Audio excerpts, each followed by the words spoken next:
Japan planning to double its military spending within the coming 5 years. Following 2 years of intense debate, Japan has finally unveiled the details of the dramatic changes it's making to its defense and security strategies. Plans that will lead it to spend more than $315 billion on upgrading its military over the next 5 years. The pacifist constitution imposed on Japan by the U.S. after the Second World War curtailed its military for decades. But under the new plan, Tokyo will buy U.S.-made long-range missiles capable of destroying enemy launch sites if it's under attack. It will also increase its cyber warfare capabilities. The BBC's Celia Hatton. The Commerce Department adding 36 Chinese companies to an export controls blacklist. The action means export licenses will likely be denied to any U.S. company trying to do business with them. Townhall.com. Another state puts an animal rights law on the books. New York has become the latest state to ban the sale of cats, dogs, and rabbits in pet stores in an attempt to target commercial breeding operations decried by critics as puppy mills. The new law was signed by Governor Kathy Hochul on Thursday. It takes effect in 2024. That law allows pet stores to work with shelters to offer animals up for adoption. It will also ban breeders from selling more than 9 animals a year. California enacted a similar law in 2017, becoming the first state to ban sales of commercially bred dogs at pet shops. Keith Peters reporting. A U.S.-French satellite that will map almost all of the world's oceans, lakes, and rivers rocketed into orbit earlier today, launched from California's Vandenberg Space Force Base. It is taking off on a mission that will last for about 3 years. More on these stories, townhall.com.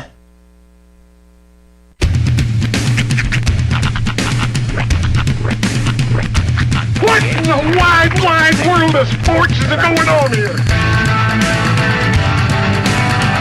I promise you, whatever scum did this, not one man on this force will rest for 1 minute until he's behind bars. Now let's grab a bite to eat. Yeah, come on. I feel the hot wind on my shoulder and the touch of a world that is older. I hit the switch and check the number.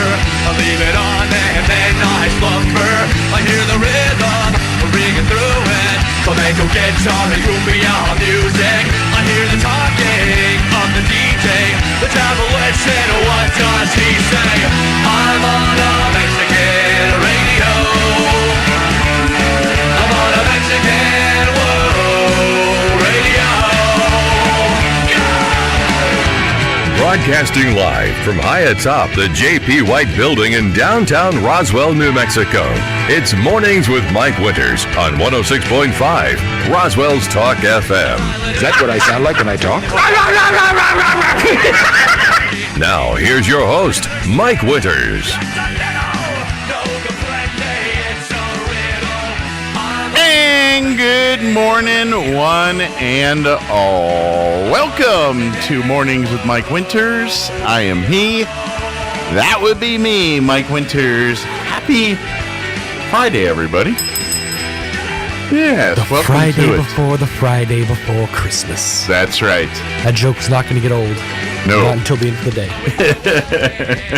Yes, we are 1 week from the last week in mark of Christmas. It's been. Yeah, so happy Friday, everybody. It is still a McDonald's Friday. It is indeed a McDonald's Friday. And all is right in the world again. Hey, I think we need sausage biscuit. They do. You got your sausage biscuit? Did. All right. I got my Coke Zero with appropriate amount of ice. What's I just saw this. There's something on the cup here that I'm curious about. Okay. CZN sharing, and then they got a QR code to scan. This the season of sharing. Is that what that is? Oh, I don't know, but that's I'm guessing. Let me see. Hold it up. Hold on. All right, gonna scan this here code. See what happens. All right. Show options. Exclusively in the app. Okay. Oh yeah, it's just directing you to the free McDonald's for life. It actually opened my app and. Oh, okay. Yeah. So that links you to the free McDonald's for life. Yep. Entry. Mm-hmm. Sweet. Yep.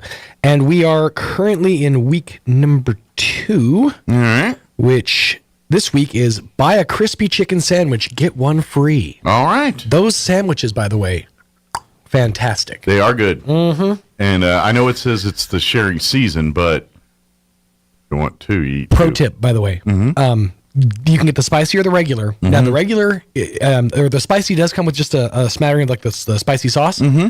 The way I do it, get the regular, then order a couple of hot mustard packets. And then put the hot mustard on top. Okay. Ooh, these hills sing. That sounds like a good... it's a good sandwich. Good little combo, too. So that's right. I like it all. That's right, Mackie. All right. Well, so download the app if you have not and start entering for your chance to get McDonald's for life. Mm-hmm. You know, what was it? Three winners and three winners and their 3 friends. Yeah. So 4 cards or 12 cards total. Yeah. So 3 winners and their 3 friends are going to get a gold McDonald's debit card that entitles them to 2 free meals from McDonald's for the next 50 years. Yeah. And I believe also like a check for like $22,000 to cover taxes. Oh, nice. Yeah. Sweet. Yeah. Because you're going to have to pay tax on whatever you order, and, well, they don't want you to pay anything out of pocket. So here's this money. You can put it aside in like a little coffer and be like, this is my McDonald's tax money. Yeah, so I was going to say, I would love to open like a savings account and just put that in there, and then, only use it to withdraw to pay your sales tax. And then it occurs interest. And so you get a little savings. That's true. So, you might get $22,000 just sitting around, might incur a little interest and get you a little coinage, so. Literally coinage. It's like you make 25 cents a year, but that'll cover, 2 times of tax. Yeah, but if you got like $100 in your savings account, that's what you get. But if you got like $22,000, it should be a little bit more than that. I'm dealing with numbers that I've dealt with accruing interest. I've never had $22,000 in anything. Me either, but I think the only thing I've ever had $22,000 of is owed dollars. Never mind. I was going to say something. I was going to make a joke about the 99 problems, but the moment has passed. I have 99 problems, and debt is like 75 of them. Oh, man. By the way, people singing and dancing on roofs in Albuquerque roofing and air conditioning businesses is still going strong. I don't know what it is, but there's at least like 3 or 4 commercials right now, and these are either roofing or heating and HVAC companies, and they all either have people singing, band playing, or straight out dance trooping on roofs of homes, yes, or buildings. That's odd. Like there's the 99 problems, don't let your roof be one. There's those guys. Oh my God. And there's the dance troupe. There's like one of the HVAC people where they got like a whole country band up there playing. I'm going to guess that these are all probably the same sales rep's responsibility. Like he went to all these different clients and was like, I had this great idea. All right. He pitched it like 3 of them and they were all like, yeah, go with it. And he's like, oh no. Yeah. They all want to do the thing. Yeah. And then there's the Hey Jack, the fiddler on the roof guy, who's he just stands on roofs but then he's got like women dressed in like Austin Powers 60 era like dresses doing, Hey Jack, and then there's a guy with a fiddle. It's pretty out there. It's very odd in the local advertising game what you have to do to stand out. Have you ever heard? I can't remember. I think it's a furniture store. And the only thing I remember from the commercials is there would be something creepy would happen, and this old guy at the end would go, "I'm Mark, and you can count on it." And that was like the whole. Like there was one bit where he was a baby in a crib, and he had like a pacifier in his mouth, and the mom would go do it down, and she's like, "Ah!" Freaks out because it's not her baby, and he spits the pacifier, and he goes, "I'm Mark, and you can count on it." Like, well, that's what creepy. does that mean? Yeah, you had to be there. I think it's one of those you had to be there. Like it was probably in one ad, and that got some attention. It got a funny like, oh, that's creepy but funny, and then they crowbar it into it's where's the beef of 2020 whatever. It was just very odd. But yeah, like in the local advertising game, you have your thing. Like there was I think again a furniture store in Albuquerque. Their whole bit was at the end of the commercial, the guy would be standing on top of the pole at the corner of whatever and whatever. It was like standing on the street light, and he'd just be standing up there. I probably green screen, I'm sure. Yeah, well, that's like the futons and frames. That's the one. Yeah, that's futons and frames. Yeah, futons and frames. Yeah, I know them well. See, commercials work. Yeah, that's true. I always like the ones, the other ones too, where they go, our windows are so strong, we stand on them, and they're like, okay. So. Do you remember? And this was always one of my favorite commercials. Tough Shed. Yes. The dude on the motorcycle. Just Yep. Oh, that's a classic.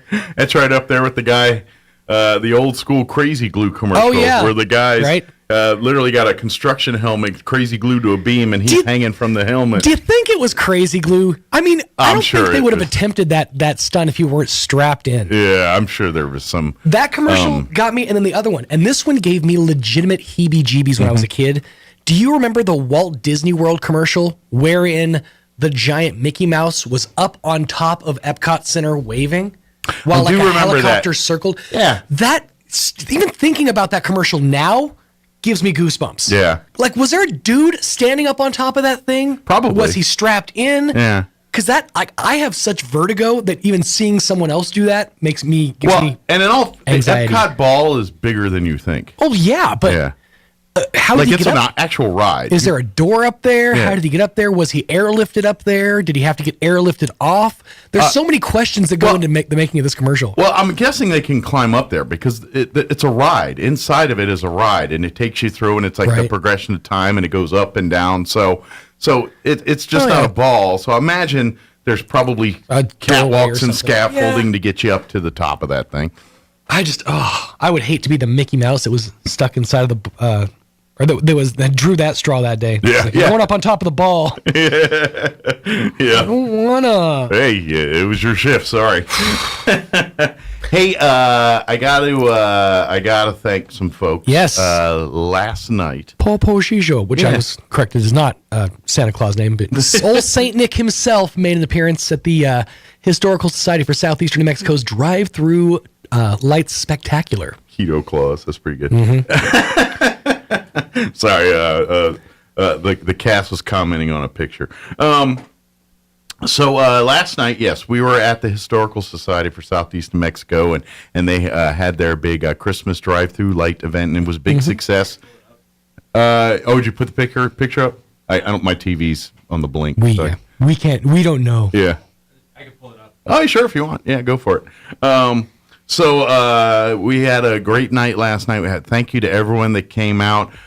Big thank you to the Crumlin Auto Group. Mm-hmm. They were kind enough to Mr. Crumlin to loan us the fire truck, and we had it out there, and it really set the tone for the evening, and a lot of people loved it and took great pictures. So big thank you to them.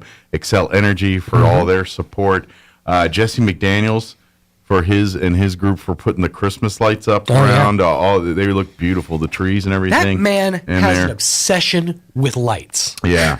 He really, really does. Yeah, they we appreciate you for it. And then, of course, all the volunteers that came as, of course, our board members and everything, but other volunteers that come to the Historical Society and do stuff. They were there last night helping out and having fun, too. So a lot of great people made the event a huge success last night. So and Santa Claus was a hit. Yeah. From what I hear. Jolly old St. Nicholas, lend your ear this way. Hey, the TV's back. Look at that. Hey, there's Santa. Yeah, that's me as Santa. Yeah. Yeah, that's me. I'm fat, but not quite Santa fat for that suit. That's Santa before that biscuit. Yeah. I told them I will work on that for next year. We call it Svelte Santa. I will work on that for next year to see if I can. They could have just paunched you up a little bit. And yeah, possibly that could have been. Now, all fairness, that belt I'm wearing, they had to staple it because it's so big. It was really you could have wrapped it around me twice. But I ain't gonna lie. I felt skinny last night. Yeah? Like, because in a world wherever, you're supposed to be fat, I'm like, you're too skinny for Santa. I'm like, thank you. Thank you. Oh, thank you. In a world of fat men, skinny stop. Santa is king. Oh, stop. But yeah, you, the beard, I noticed the whitening up. I did. Looked good. I did add a little bit of, didn't have to add too much, but I think I got it all out. You shouldn't have. You should have ran with it, dude. It's a dignified look. I didn't stick you. Yeah, it's kind of gross, but there is a lot. Once you put that goop in this beard, like I was having this stuff here stretched down to like here. Oh, like really? It weighs it down. It weighted it down, and I could literally pull it down, it was coming. Was it like paint, like that you rubbed on, or was it spray? It was they didn't have any spray, so it was like the clown white. Oh, paint. okay, gotcha. And I took like a brush that was like almost like a shaving brush, but a smaller version, and then just kind of brushed it in to kind of, and so it gave it a good look, but it felt very crusty. Yeah. Old crusty Santa. But it gave it a good look. But thank you to everybody there that helped us out, the Crumlins and of course Excel and Jess McDaniel and his folks. Did you guys do the drawing? I guess there wasn't a drawing. I don't know. I was busy at the end being said they had the cocoa and they had a couple other things going on. So I guess it was just a drawing. No drawing. There wasn't people. Didn't have to. It was just to come through and drive through and thank folks. We had lots of candy canes, lots of cocoa, lots of fun. Everybody, so many. It's really it's. When you play I've never played Santa or anything like that before, and it's kind of, we all get the image of, I think most of us at some point or another think of like A Christmas Story and the mall Santa and ho ho and push her by the face down the slide and all that stuff, and so all of us think of that type of scenario, and of course, I've never done this from the other side of the coin before, and it's kind of neat. I gotta admit, because there were some people that came through that I could tell were having bum days and we're legit happy to just have a picture of Santa. It was nice. I guess it reminded me that things like this are still important to people, and in my world, in my thing, it's easy to get a little jaded from all that, and it was a nice little reminder. It's one of those things, and speaking to the industry itself and how you kind of just get with everything. I have a buddy who just did it one year on a whim, and he got the bug so bad he literally invested and bought his own Santa suit, and now he does gigs professionally around town. Nice. Yeah. So I mean, and he. I haven't gone that far. He lives the part. Like he grew his beard out. Good for him. I mean, whether it was for the part or not, he's got a bit of a bigger belly. He embodies the role. Whether he made it as an excuse, I got to be Santa, I got to eat, right? So. I'm not going that far, but I would say it was nice to see that and to see people like I had one lady. She had a day with her surgery and all this stuff, and she was like, okay, and then she said, what a great day, I got good news, my surgery, now I'm meeting Santa, and she was legit so happy, and I was like, great, I'm so happy that this makes you happy. You do understand what this means though, right? What? So now you've gone for 2 years as the Grinch. Yeah. And 1 year as Santa. Uh-huh. You're a bit of a Christmas cosplayer. It's kind of coming up that way. I think that you're sort of starting to embody the holidays through a cosplay perspective. It's kind of slipping into that role. And who knows, maybe next year I'll be both. Because I know both want me to be both. That's yeah. Yeah. I feel like that's quite a spectrum. It is. From Grinch to Santa, I'm like, that's kind of. I feel like you need to play Scrooge next year just to get them all in. Yeah. Ebenezer Scrooge. I get a couple bah humbugs.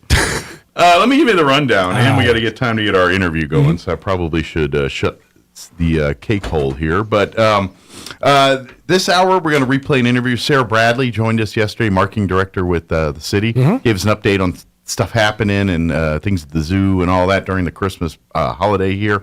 So we're going to play that for you.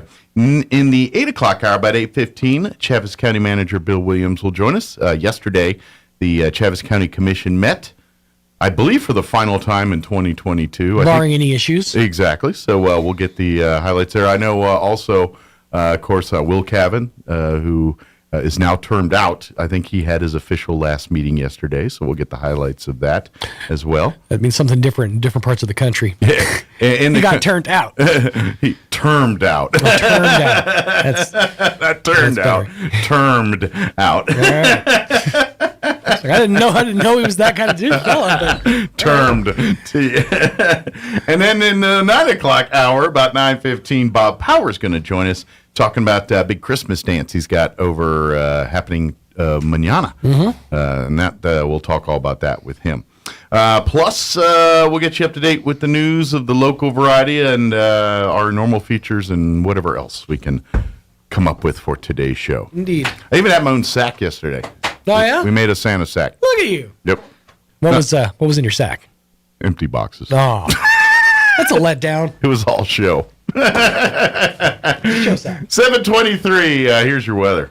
I'm meteorologist Steve Hamilton with your Pecos Valley weather. We have high pressure in the Four Corners and moving in from the Intermountain states, so we've got a couple of rounds of cool air headed our way. Looks like mid to upper 40s and a little bit breezy today, but we'll be getting plenty of sunshine across eastern New Mexico. Overnight will be clear, our low in the upper teens, and then we're expecting upper 40s for the high on Saturday with sunshine, up to 50 and fair Sunday. That's your latest forecast. I'm meteorologist Steve Hamilton. Thank you, Steve. Currently 36 degrees here in Roswell. Humidity is at 40%. Winds said are out of the northwest at 15, gusting to 23. I believe that.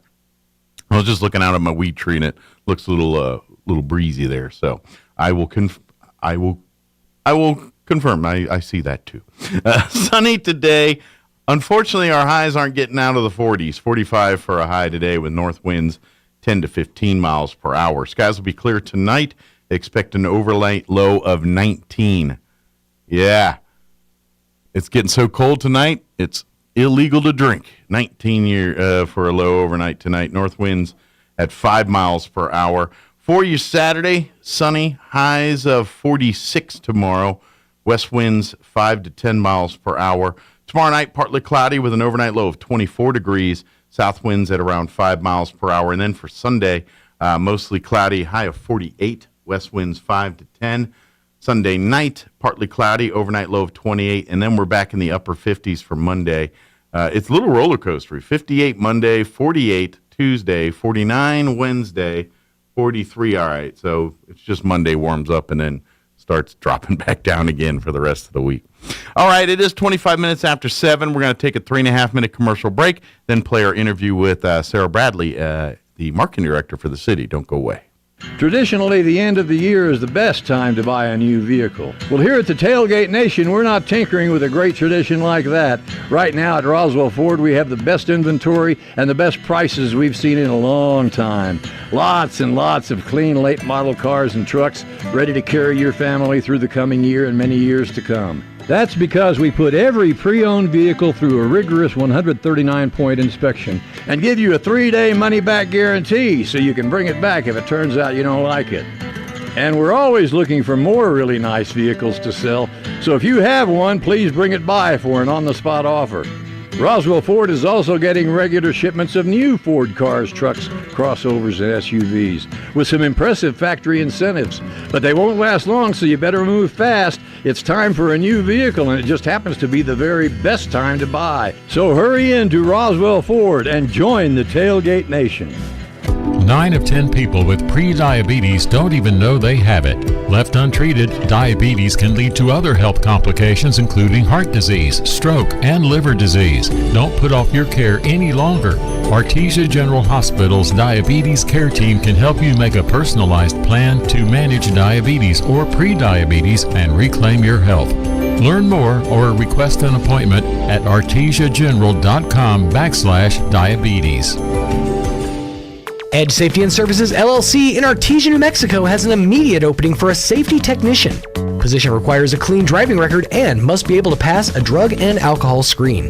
Edge Safety offers great pay with IRA benefits and employer contribution towards health benefits. Please email resumes to edgecoding@yahoo.com or apply in person at 402 West Main Street inside the Edge Safety and Services facility. Edge Safety and Services LLC is an equal opportunity employer. Jennifer from Trustmark Roofing here, and I can tell you it's not always easy being a female in a male-dominated business like roofing. I remember one time I was at a meeting to bid on the roof for a local college, and it was me and 13 men. Well, I won that bid, and I'd like to win your business too. My dad was a contractor, and I've been around building and roofing my whole life. I'm licensed and bonded, and I've forgotten more about roofing than most roofers ever knew in the first place. But what really sets Trustmark apart is an obsessive attention to detail that ensures that everything goes smoothly the first time.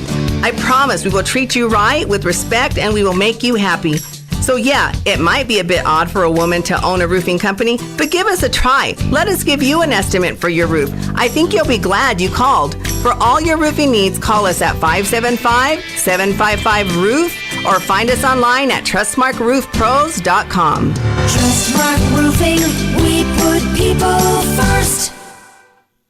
Buying a sewing machine from a big box store or online might seem like a bargain, but in this case, you really do get what you pay for. Just the machine. No lessons, no help with figuring out why it isn't working the way you expect, and no one close to fix it. Buying locally from an authorized retailer may cost a little more, but in the end, it will save you time, money, and aggravation. Come see me, Chris Ann, at So Easy Sewing, 200 East College Boulevard in Roswell, and let me show you why it pays to shop local. So Easy Sewing. You've never had it so easy.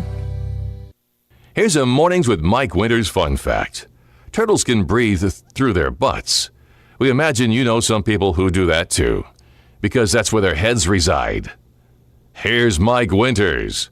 Good morning. It is 24 minutes after 8 o'clock, and joining us in studio this morning from the City of Roswell, Marketing Director Sarah Bradley with us this morning. Good morning. How are you doing today? Good morning. I'm good. How are you? Doing good. How's, I know, there's never really a quiet time because there's always 100 things going on. Exactly. But I imagine, once you got all the holiday things, as far as like it's got to slow down a little bit right now, right? As far as like maybe some of the planning stuff. I mean, we got holiday events and things to execute, but I imagine it's a bit of a lull right now. Or am I way off? No, I mean, a lot of our departments around the city try to still program to keep the community active within the city departments and everything going on. So people like services department, obviously, your utilities things. People, people want those things when it's the holidays. I agree. I like my toilet flushing and my trash picked up and things like that too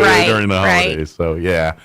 But I know from like city council standpoint, maybe your workload gets a little light as far as directives from there, because they probably are. I mean, they just met and things, but they're going to kind of table some of the bigger things probably till next year, where they can kind of roll up their sleeves and get into it. So But that being said, there's still a lot going on. There's still a lot of holiday stuff for you to do through the city, directly through city partners and things like that too as well. Right. So, please go out there and enjoy all of it. Yes, and so our Recreation and Aquatic Center, they are doing their Winter Around the World camp. Okay. For kids ages 5 to 12. Cool. Camp dates are December 19th through the 23rd. Cool. And December 26th through the 30th, so during their Christmas break. Nice.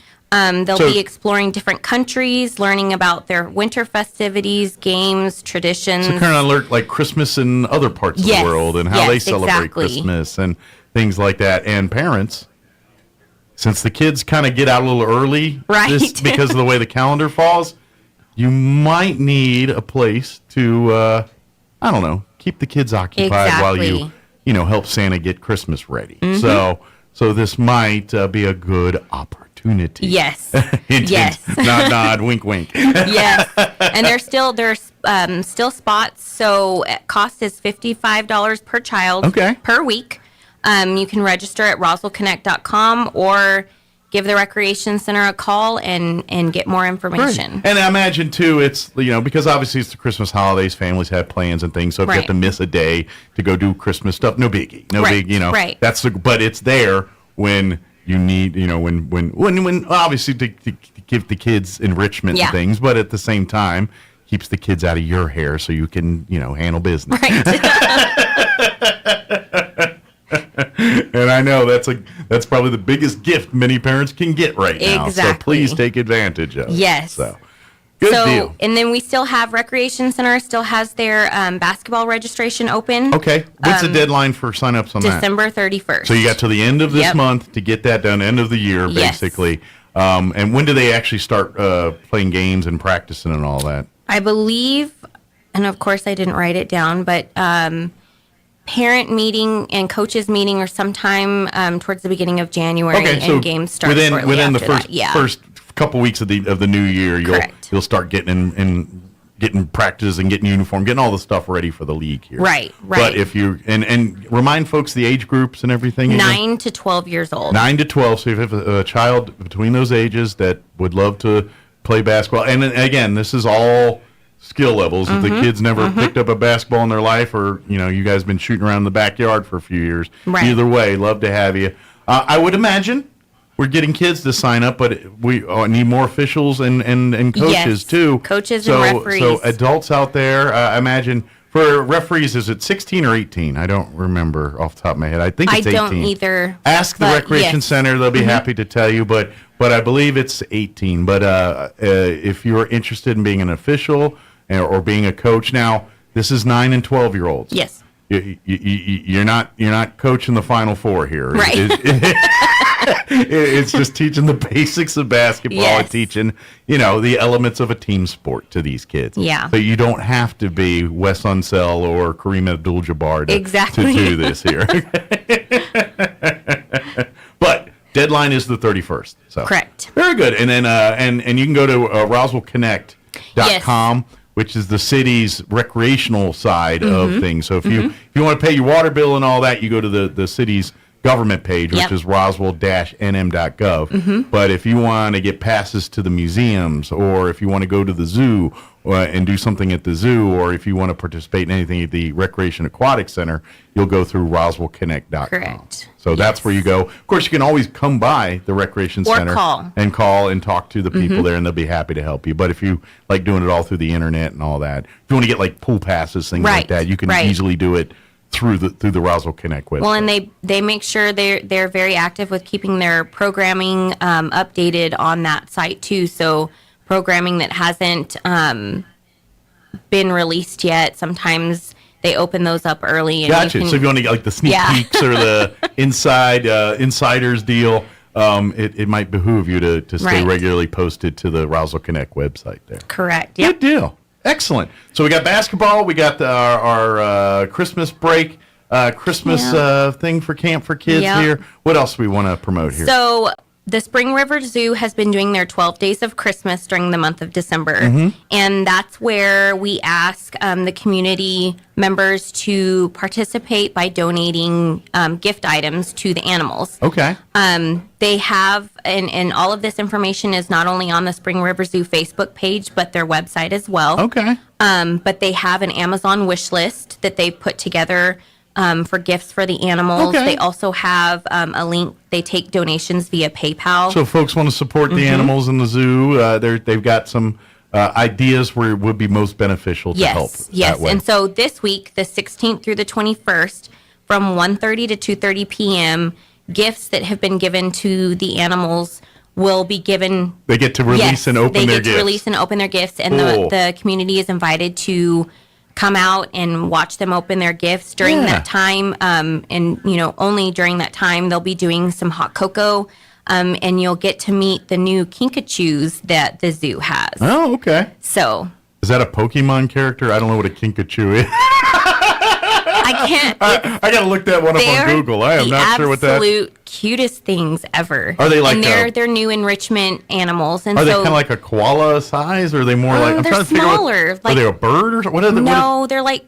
I don't know how to explain it. They kind of look like ferrets, but they're bigger than ferrets. Okay. So they're kind of in that family of groundhogs, or no, those... they're. Are they furry or are they? Yes, our zoo Facebook page has them on there. We introduced them December 1st. Do you know where they're native, where they're from? I don't. I should. A name like that, I feel like it's Australia or somewhere not near the North America. I think it's. I have to look because I've never heard of this animal, and I hear it now. Full disclosure: when I was 14, I was very fortunate. I got to go to Australia when I was in the Boy Scouts. And so I got exposed to a lot of Australian animals and things and songs and culture. And they always had like a song about a bird called the kookaburra bird. And so when I hear that, I hear that name, and that's where it draws me. So that's why I'm thinking, is this like some Australian bear, Tasmanian devil thing? Native to Central America and parts of South America. Okay. And I got, if you go to our Facebook page, there we let them out to the public December 1st. They have like a possum slash, yeah. They're adorable, and they're the new educational animals. So they're training them to get used to human interaction, Sure, and gotcha. So you coming out actually is good for the animals and Correct. Getting them kind of acclimated to their surroundings and their environment and things like that. So very cool. But they'll be brought out during this time. And what's for the date again for all this? December 16th through the 21st, Okay. from 1:30 to 2:30 p.m. So starting tomorrow Yes. through next, whatever was that, Monday or 21st is Monday or Tuesday, whatever day that goes out to. Yeah. So come out and be a part and do and so if you want, especially if your kids love the animals or have that, Exactly. maybe desires to maybe pursue veterinary careers or zookeeper careers Right. and things like that, they're gonna, or if you're just people that love animals, which a lot of us are. Mm-hmm. In theory, you don't need kids to go see it. So if you're an adult, like I'd love to watch this, come on out and be a part of it. You know? Come and to be honest, if you're adults and you want to do more stuff like this, please, while you're there, talk to the friends of the zoo there, and they're always looking for more volunteers. And their thing is to kind of help with the projects and raising funds, and when you have the events like the Brew at the Zoo and things like that, that's all the friends that do that. But they also do things like, behind the scenes with the zookeepers and get trying to help with overall, projects. improve the zoo. When they're working on like the bear project or Correct, the enclosure, things like that. Friends of the Zoo are all part of that. So so if you are an adult and love this stuff, the friends would love to have you. So Yes, they definitely would, and they are looking. I do know that. So yeah, they're always looking for good volunteers and people to come be a part of it. So good deal. So so learn more when you're out the next couple days out at the zoo here, seeing the animals, doing their enrichment and all that good stuff. And they would love to have you. The animals, they enjoy. We've tried to keep up with photos from things that people have donated.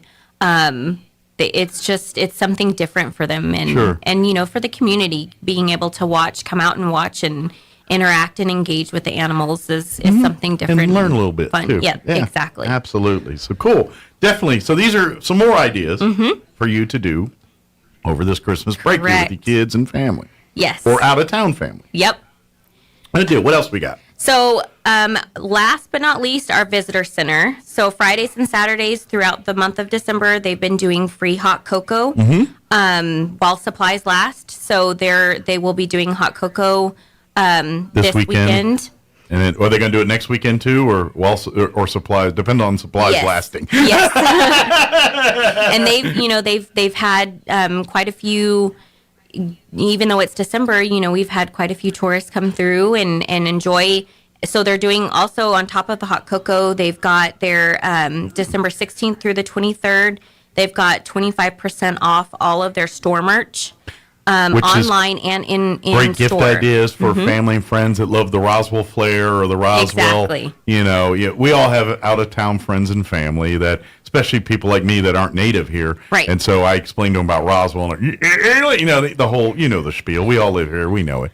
And so to kind of, give them a piece of that, you can go through the visitor center or go online through the store there and order some of the swag and some of the stuff is kind of exclusive to the holidays. Right. And so it's if you're a collector type and like limited edition stuff, then you might want to check it out, because there's, I know a lot of folks like during UFO Festival and stuff like to have the Make unique sure they get that, collectibles to each of those. Well, the Visitor Center offers similar type unique collectibles, especially during the holidays, things like that. So go check it out. Come by, and if you just so happen to come on Friday or Saturday, you might get a cup of cocoa while you're there. Exactly, while you're shopping and take your time to browse. They do have some new styles for shirts and magnets. I'm trying to think of, they do have a new Christmas ornament. Okay. Some of the things that they've brought out for the holidays. So. And then, by the way, too, obviously with the holidays in town, you've got probably friends and family that are coming in. If you're not the one traveling, that are coming in town, and I know how it goes. We all have families, especially if they're there for 4 or 5 days. About day 2 or 3, you get a little like cabin fever, angsty, tired of looking at each other, and you're like, let's do something. Go to the visitor center and say, hey, I got my family in town. they've been to the museum. What else we got? What else can we do around here? And the visitor center, they will direct you all over Roswell, downtown. You know, they always make sure to tell people to stop at the UFO museum if they haven't been there. The blacklight experience. Yeah. Everything that's downtown, the shopping. Yeah. Just anywhere. Yes. And of course, information to local attractions too, outside of town. If you want to go spend a day in Lincoln or Carlsbad or whatever, the visitor center can give you information on all of that too. It's all part of the tourist side of things. So there's a lot of people that, not quite UFO festival numbers, but during the holidays we do get a big influx of people in town for holidays, and they're going to spend some time visiting and shopping and doing all the fun stuff. So as locals, be good stewards, be good ambassadors. Right. And when they ask, where to eat or things like What's that. What's there to do? Yeah. Always, Tell them your favorites. We have tons of local restaurants and businesses that would love to see you. Mm-hmm. Absolutely. So share your opinions, Whatever your favorite place you go to eat with your family, tell them. It's like, we like X. Yep. All right, come on down. So, and conversely, if you're a local here and you're kind of, all right, I got to entertain, I don't know, where all the places, then the visitor center is your friend. They can help you out with all that, and go see the chamber too, and see Main Street Roswell, and see all of our various entities, and let them give you ideas too. So it's all of the above is a good thing. Yes, it is. Good deal. So that should be a pretty good list of holiday things for folks here too. And then don't forget, if you have any questions about any of the things we're talking about here, or if you want to get involved in some of the things we're talking about here, if it's anything recreation related, anything at the zoo, anything at the aquatic center, anything at the Roswell Museum and Arts Center, all of that's through the RoswellConnect.com website. You can read, like if you want to learn about all the amenities and different things that each of these each facility offers, you'll find all of that at Roswell Connect. And likewise, if you want to get a pass to the museum or to the aquatic center, or you want to donate to the zoo or do something like that, that's where you go. But if you have questions about anything else, the Roswell Connect website, including, if you, I know the winter times and you're busy and normally you go to City Hall to pay your water bill and stuff, but the holidays are going to make it a little, you can do it online. You don't have to get out of your pajamas to do it. Right. And that's on our government site. Yeah, that's on roswell-nm.gov. And of course, if you, the Fix-It forms there, so if you got like street lights or potholes or stuff going on in your neighborhood, that's how you report it to the city. Anything, And I'll tell you, they're very good about responding about that. I will never forget. Now, I think this was actually before the actual report thing was available, but I remember I first moved into where I live now, the condos I live in. This is about 5 years ago. And it's kind of, I live nestled back a little bit. So like trash removal's a little bit, they told us just pull it to the end of your driveway and you're good to go. Well, I live tucked back. So I did that, and my trash never got picked up. And they're like, "Well, you can't you got to bring it up here." And I'm like, "Oh man!" So and this was the neighborhood, and so I messed up, but I needed the thing, and so I dragged it down there, called the city. Right. They came right out and did. They were very cool, easily they could have said, "Well, sorry you missed it. We'll catch you the next time." Yeah, but no, they did the complete. And then one time my trash can got missing. Someone took it. Don't know how. And I called them, and within hours, I got a new trash can right back. And now, in all fairness, it helped out because the old one was kind of beat up. Yeah. So now I got a brand new one. It's pretty sweet. But so they did me a favor. But every time, and that's just with the trash removal, waste side, the water and that department. Right. The very few times I've had an issue, they've rectified it very quickly, very rapidly. They're very good at that. So please use those Fix-It forms. Use that stuff. Yep. I know we all get a mindset, government operations going to be government slow. No, they're pretty rapid and they're pretty thorough on those Fix-Its and when there's an issue going on somewhere. Right. So it's good. So utilize it. That's what it's there for too. Is there anything else we wanted to mention? Anything? No, I think honestly, just follow our social media pages, our city page. Our Parks and Recreation has a Facebook page. The zoo does. The museum.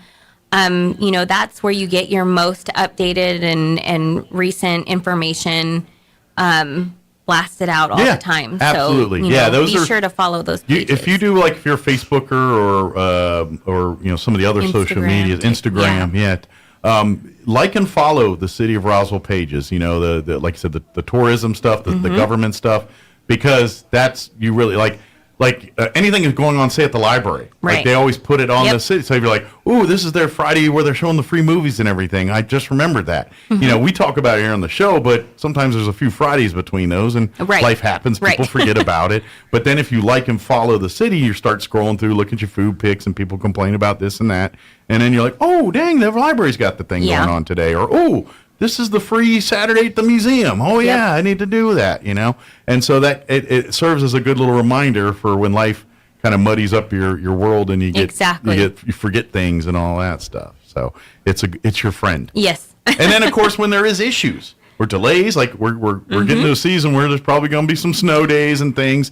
Anything government related as far as delays, closures, they first announce through those Facebook social media pages. Yeah, and the holiday closures for City Hall and the different departments will be going up soon if they haven't already. So, be on the lookout for that. Absolutely. So it behooves of you to stay connected on some of this stuff. So, well, very good. Well, Sarah, as always, thank you for the visit. Thank you. Merry Christmas, Happy Holidays Merry to Christmas to you and as your well. families and everyone there at the office there and everybody at the city and all that good stuff. And I guess I will talk to you guys in 2023. Exactly. Yeah. We'll be here. We'll all have grayer beard, except Sarah. Her beard will be short. I'm just kidding. We'll all look like the old man Winter at this point. Thank you, Sarah. Appreciate it. Thank you. All right, it is 8:45. Let us... Thank you for the visit. Thank you. Merry Christmas, Happy Holidays Merry to Christmas to you and your as well. families and everyone there at the office there and everybody at the city and all that good stuff. And I guess I will talk to you guys in 2023. Exactly. Yeah. We'll be here. We'll all have grayer beard, except Sarah. Her beard will be short. I'm just kidding. We'll all look like the old man Winter at this point. Thank you, Sarah. Appreciate it. Thank you. All right, it is 8:45. Let us pause for local news. Your Kim Commando your Wall Street business update. Kim Commando was last. Now your time. Pecos Valley News update. I'm Jared Cirillo. A Roswell man arrested and charged with the theft of more than 20 catalytic converters from vehicles at a sales lot. Police said the man made multiple attempts over 5 months. 29-year-old Cody Brown was jailed for larceny, receiving stolen property and other charges after his arrest last month at his home in the 2700 block of West 8th Street. The thefts occurred at a lot in the 1500 block of West 2nd Street in Roswell from May to late October. Civil rights advocates are filing a lawsuit against New Mexico Corrections Department. They are seeking to ensure access for prison inmates to medication that reduces opioid withdrawal symptoms and cravings. The lawsuit filed Thursday in U.S. District Court in Albuquerque by the ACLU and Disability Rights New Mexico on behalf of a 28-year-old woman who was incarcerated at a state prison in Grants. The woman began using heroin as a teenager and more recently was diagnosed with opioid use disorder. She had been prescribed methadone that reduces opioid cravings and withdrawal, but she lost access to the medication while incarcerated. You're up to date. I'm Jared Cirillo reporting. Right now, millions of Ring doorbells are recording everything around them. But what if your Ring records your neighbor's front yard, and the neighbor says that you are invading his privacy? I'm Kim Commando, brought to you by LinkedIn Jobs. Post a job for free and find qualified candidates quickly at linkedin.com/Kim. When a neighbor complains about your security video cameras, your first consideration should be your legal rights. Generally, anything that happens in public can be photographed and recorded for any reason 24 hours a day. Your neighbor has no reasonable expectation of privacy when it comes to their activities as seen from the street. But if they do complain, and you want to be, well, neighborly, Amazon has your back. Using your Ring app, you can set up privacy zones. These are areas that are electronically blocked out so that the doorbell cannot record or see in those areas. But remember, there is no right to privacy when you're ever in public. And give my longer daily podcast a try. It's called Kim Commando Today. It's the season of giving, but you've already given enough to your internet provider if you have not been using ExpressVPN. And I don't mean the enormous bill you pay each month. Every time you go online, your internet provider can log every single website that you visit. Yes, even in incognito mode. And they're legally allowed to sell your activity to third parties for massive profits. That's why I use ExpressVPN to protect my data. It's so simple, there's really no excuse not to use it. All it takes is one tap of a button and your network data gets encrypted and rerouted through ExpressVPN secure servers. This way, your internet provider can't see or sell your activity. ExpressVPN doesn't log or store your activity data, and their privacy protections have undergone multiple independent audits. You've given enough to your ISP this year. Take back your internet privacy today at expressvpn.com/Kim and get 3 extra months of ExpressVPN for free. expressvpn.com/Kim. Meteorologist Steve Hamilton with your Pecos Valley weather. We have high pressure in the Four Corners and moving in from the Intermountain States, so we've got a couple of rounds of cool air headed our way. Looks like mid to upper 40s and a little bit breezy today, but we'll be getting plenty of sunshine across eastern New Mexico.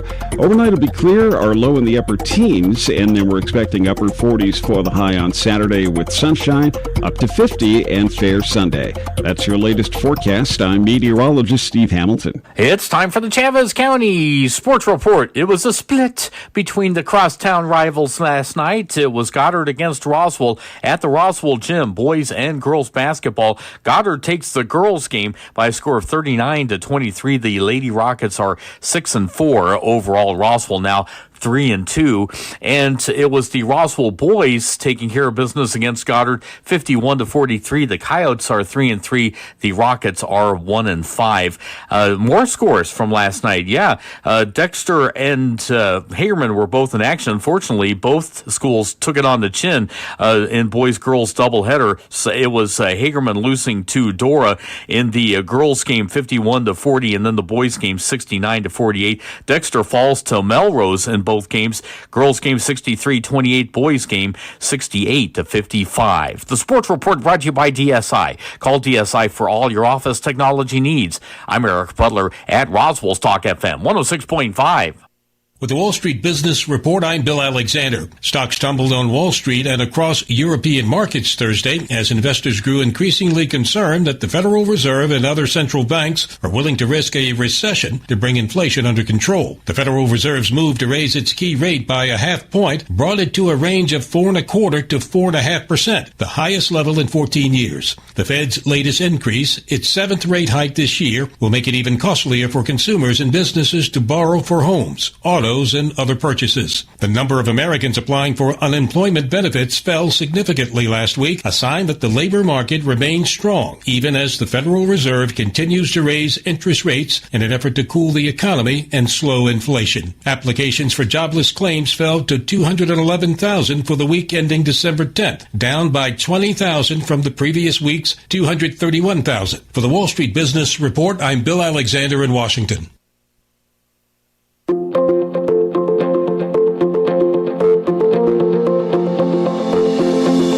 There are 3 key phrases that need to be spoken on a regular basis in a healthy marriage. Hi, this is Pastor Troy and Julie Smotherman for The Joy of Marriage. You know, for over 20 years, Julie and I have been sharing these 3 key phrases, and here they are.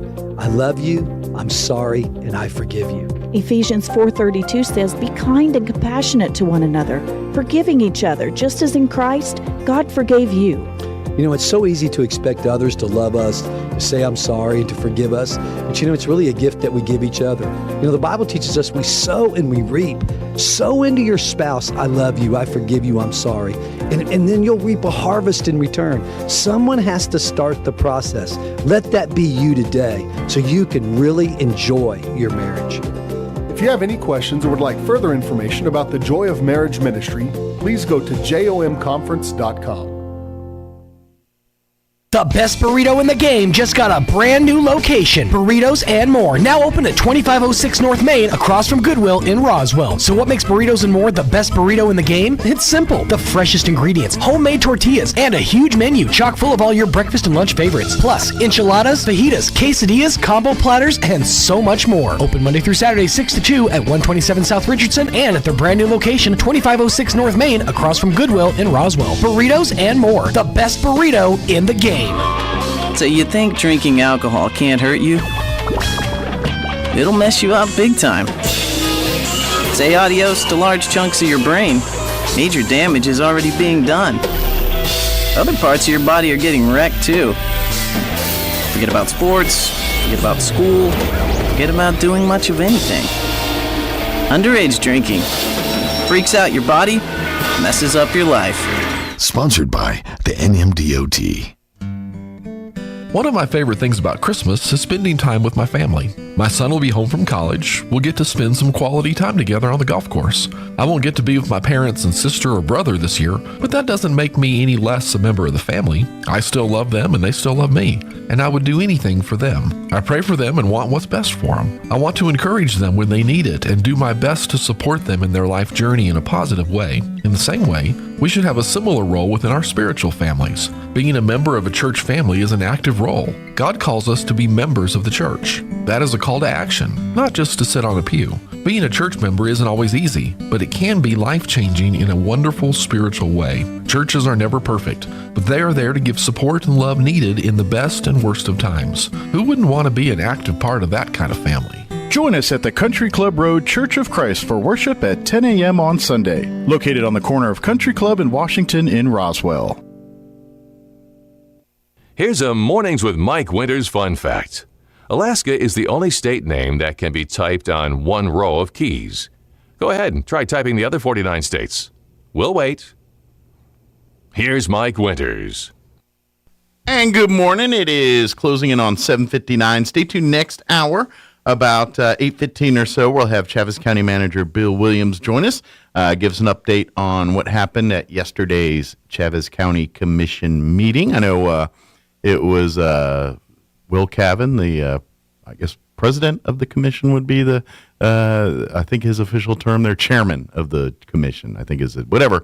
But he's done his 2 terms as county commissioner, and I believe it was his last meeting yesterday. So I'm sure they gave him an amazing send-off, so we'll talk a little bit about that. I did see a little bit of the, because they, by the way, if you don't know, they video the you can go watch it on there. I saw a little bit of on their Facebook yesterday and saw, you know, kind of each of the people, thank you, Will, and all that. So I think they gave him a good little send-off, too. But we'll talk with Bill Williams about that next hour. Town Hall News coming up next, and then we'll be back on the other side of news. Don't go away. You're listening to Mornings with Mike Winters right here on 106.5, Roswell's Talk FM. Roswell's home for talk radio is 106.5 FM, KEND Roswell. News this hour from townhall.com. I'm Rich Thomason.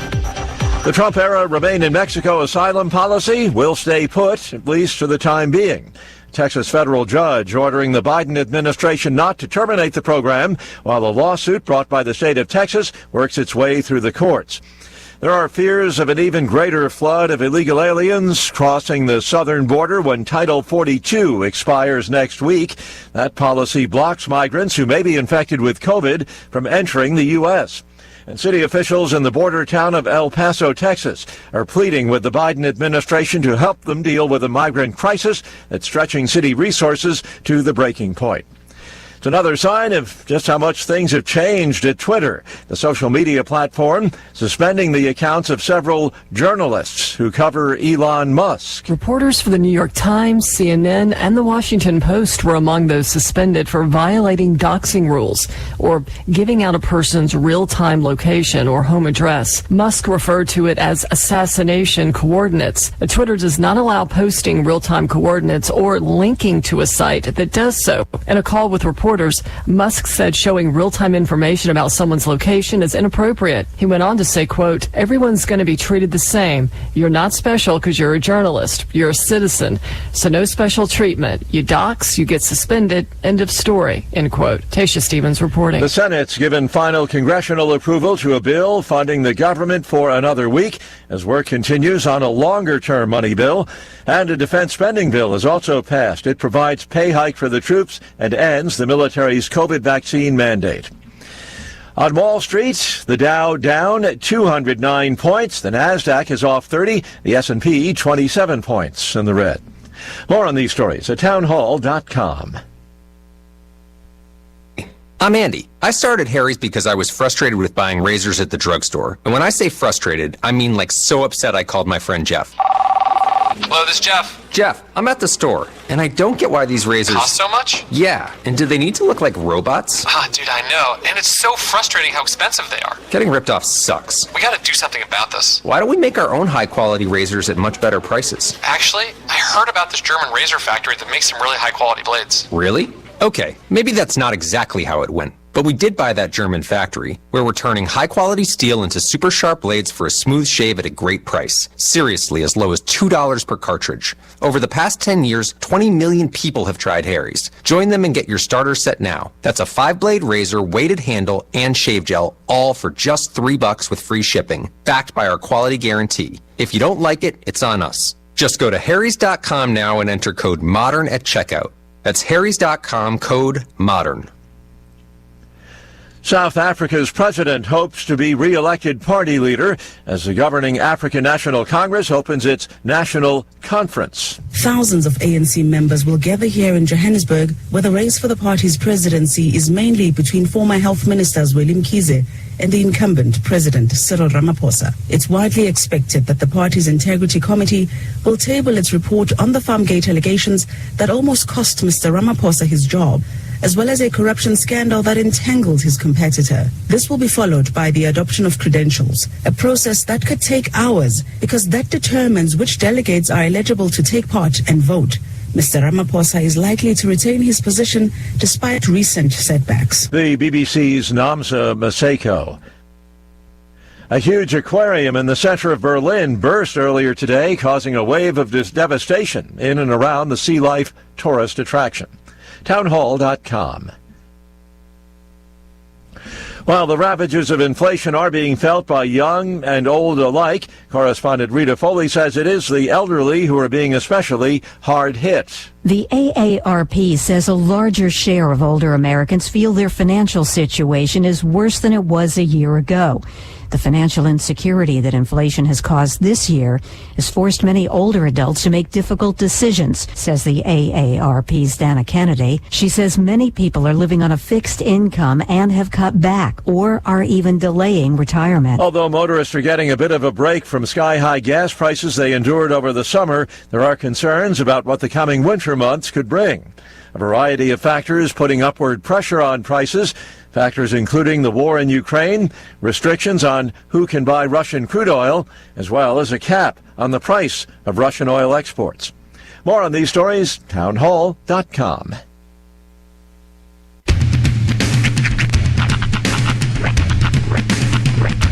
What in the wide, wide world of sports is going on here?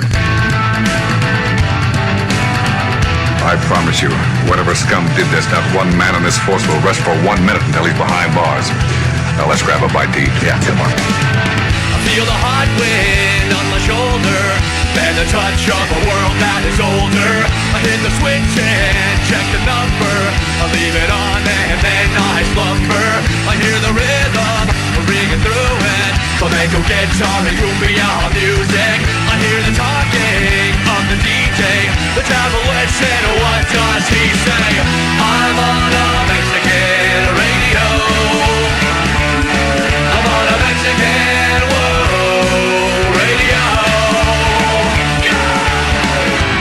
Broadcasting live from high atop the J.P. White Building in downtown Roswell, New Mexico. It's Mornings with Mike Winters on 106.5 Roswell's Talk FM. Is that what I sound like when I talk? Now, here's your host, Mike Winters.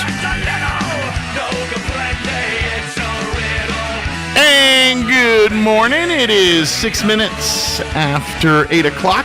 Welcome to hour number 2. The Deuce. Of Mornings with Mike Winters, right here on 106.5 Roswell's Talk FM. Happy Friday. Welcome to it. It is, it's the start of a weekend, which then goes into what really is a holiday week. Kids are off school after today, and most people are they're gonna work for a little bit, but it's gonna be holiday-itis. And every school that's in session today is doing like a Christmas party, or it's like pajama day at my daughter's school. My wife wore pajamas to work today. Yeah, for her class is doing that today too. So, yes. Now it does seem a little counterintuitive, because the whole idea of pajama day is you don't have to get ready. But my kid's mom went out and got her a new set of pajamas for pajama day. So it's like you're just basically wearing another outfit. I went.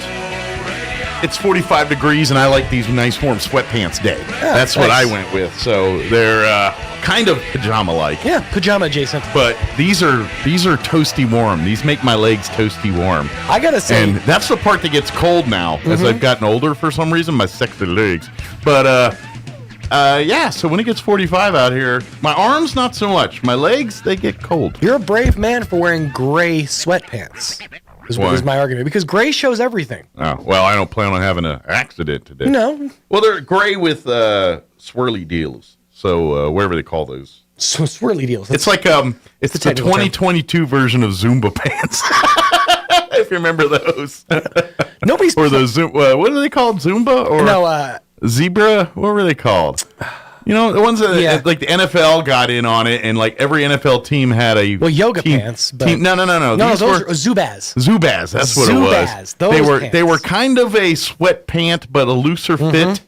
They were very popular with meathead gym rats. Yeah, they're parachute adjacent. Yes, but very often you would see an over muscle bound dude wearing a tank top that's barely got any material to call it a tank top, right? And then with a fanny pack, and then the Zubaz pants in their assorted colors of, if they were a Bills fan, for instance, it'd be like a blue and white, or Cowboys with their version of the blue and white, and every team had them, and for a hot minute, every meathead on the planet thought those were fashion 101. Yeah, I had a friend who was super into the 49ers, and he had the red and silver Zubaz. Exactly like you're describing. I am cuffed at the bottom for some weird reason. Because that was a thing in the 80s. Actually, I've seen people do that now. Well, yeah, I have a pair of cuffed sweatpants. Like in the late 80s, early 90s, where you took your jeans and you folded them that certain way. Oh, yeah. Yeah, I still see people do that every once in a while. Every once in a while, that's a thing. I was like, is that coming back? When you find a style that works for you and you stick with it. Through decades. When you're short, it's just sometimes that's a natural thing. Yeah. Because that's like there was many, like in high school, it was popular. The pants were a couple inches too long, so it was really helpful for me to use that fold. Because when you're short, and pants are either an inch too short, like high waters, or 2 inches too long. Oh yeah, it's you fall in one of those weird like middle categories. Yeah, where the pants that fit you up here don't fit you down there. And my poor wife, she literally cannot buy a pair of pants without taking it to get them altered first. Oh, really? I mean, it's very rare that she buys pants and then doesn't have to go and have them altered because she's short. It's just the nature of the world you live in. You guys are keeping tailors in business, and we appreciate you for that. Well, supporting local business. That's what it's all about. Hey, we're doing our part for the environment. We take up less space. That's true. That is true. Your carbon footprint is like this, son. Right. Although I think I expel more than the average human. Yeah. To save nothing, I think you do the heavy work for both of you. That's right. I think my input to output ratio is not quite the same. Well, happy Friday, everybody. Speaking of input and output, big thank you to McDonald's. You're up your input. Head for the Golden Arches. Big thank you to McDonald's for, all joking aside, big thank you. Swing on by, download the app, and get your chance to perhaps win McDonald's for life with you and 3 of your friends. Every time you use the app to order your food, you get entered into a chance for that. So give it a try. I'd like to see someone here locally. Yeah. Get that, and I'd be willing to be one of your 3 friends if you need one. I can do that. I will sacrifice to help you out to do that. So, but big thank you. I'll do that today too. Okay. I got a laundry list of people wanting things. Yep. Everybody wants something. Everybody wants some. Well, I want some too. Anyway, happy. Hey, Van Halen and McDonald's all on a Friday morning. Just cram it in there. Again, if you big thank you to everyone that came out to the Historical Society last night. Thank you to all that supported it. Excel Energy, Mr. Crumlin, the Crumlin Auto Group donated the fire truck for the evening for us to use, and it definitely legitimized our event a little bit. And of course, all the volunteers, Jesse McDaniel and his group for putting up the all those beautiful Christmas lights and things out there, and had a great time last night. And thank you to everyone that came out and went through. So many people. A lot of people, I think, didn't realize what we were doing. They were just like, "Oh, we just come through and get cocoa and candy canes and meet Santa. That's it." How great is that? And people were like, "This is awesome. Thank you." And they were just like, "Oh, my kids loved it. Thank you." And so I'm glad all those people got to enjoy that and made some people happy last night. So that's all we wanted to do. Slap some smiles on some faces. Yep. And I think I got all the white out of my beard. Whatever white's left remaining is put there on its natural. own.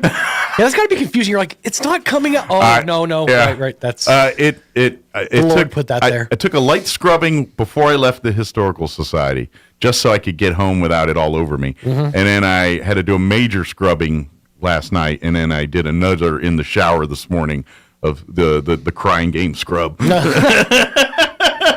Laying on the bathtub floor, fetal position, crying. No, I had just like that. So, but I think it's all out. So, and then I'm going to trim it down this week. I don't think I'm going to keep it this bushy.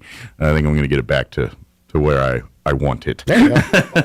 Yeah, back to my fighting weight. Are you gonna go bare floor, or are you just gonna get it just trimmed down? I don't know yet. Probably just trim it down. I don't think I'm gonna go bare floor. Maybe I'd be intrigued. I've done it before. I know. I was a bald-faced boy for many. It's been a while. Many years. Maybe I'm due. It's a lot of face. When you wear a beard for as long as I'm wearing a beard, and then you not wear a beard, it's a lot of face. Yeah, you realize what it's covering up. Yeah, it's a lot of face, and it takes a bit to get used to. Although I think I look younger. That's what people tell me is if I lost it, I would look younger. Yeah, because I got all this gray hair in mine, and so I'm thinking people might think I'm less than people. What are you, 60? No, I'm 50. I feel like if I have a bare face, I feel like it's going to make me look more like a longshoreman. Yeah, maybe people actually buy the age I am. I don't know. All right. Chavis County Manager Bill Williams patiently waiting through all of this. So he's going to join us here in just a few and give us all the highlights from yesterday's County Commission meeting, which, as I was saying earlier, the final meeting for Commissioner Will Cavan. He's the only one that's that's leaving us. He's termed out, and so he had his last meeting on yesterday. So I guess, but we do have one more meeting this year because we have to swear in the new. Okay, the new so there people. is one more. So it's not officially the final meeting of 2020. Yeah, we won't, have conduct a whole lot of business or anything, but it is a swearing-in ceremony. It is an official meeting, and official Judge business Baldock has graciously honored us with his presence again. He's done that in the past, and he's nice to us. Thanks. Cool. He's good like that. He's a good guy. Very good. Well, Bill Williams will join us here in just a few minutes to talk all about yesterday's meeting.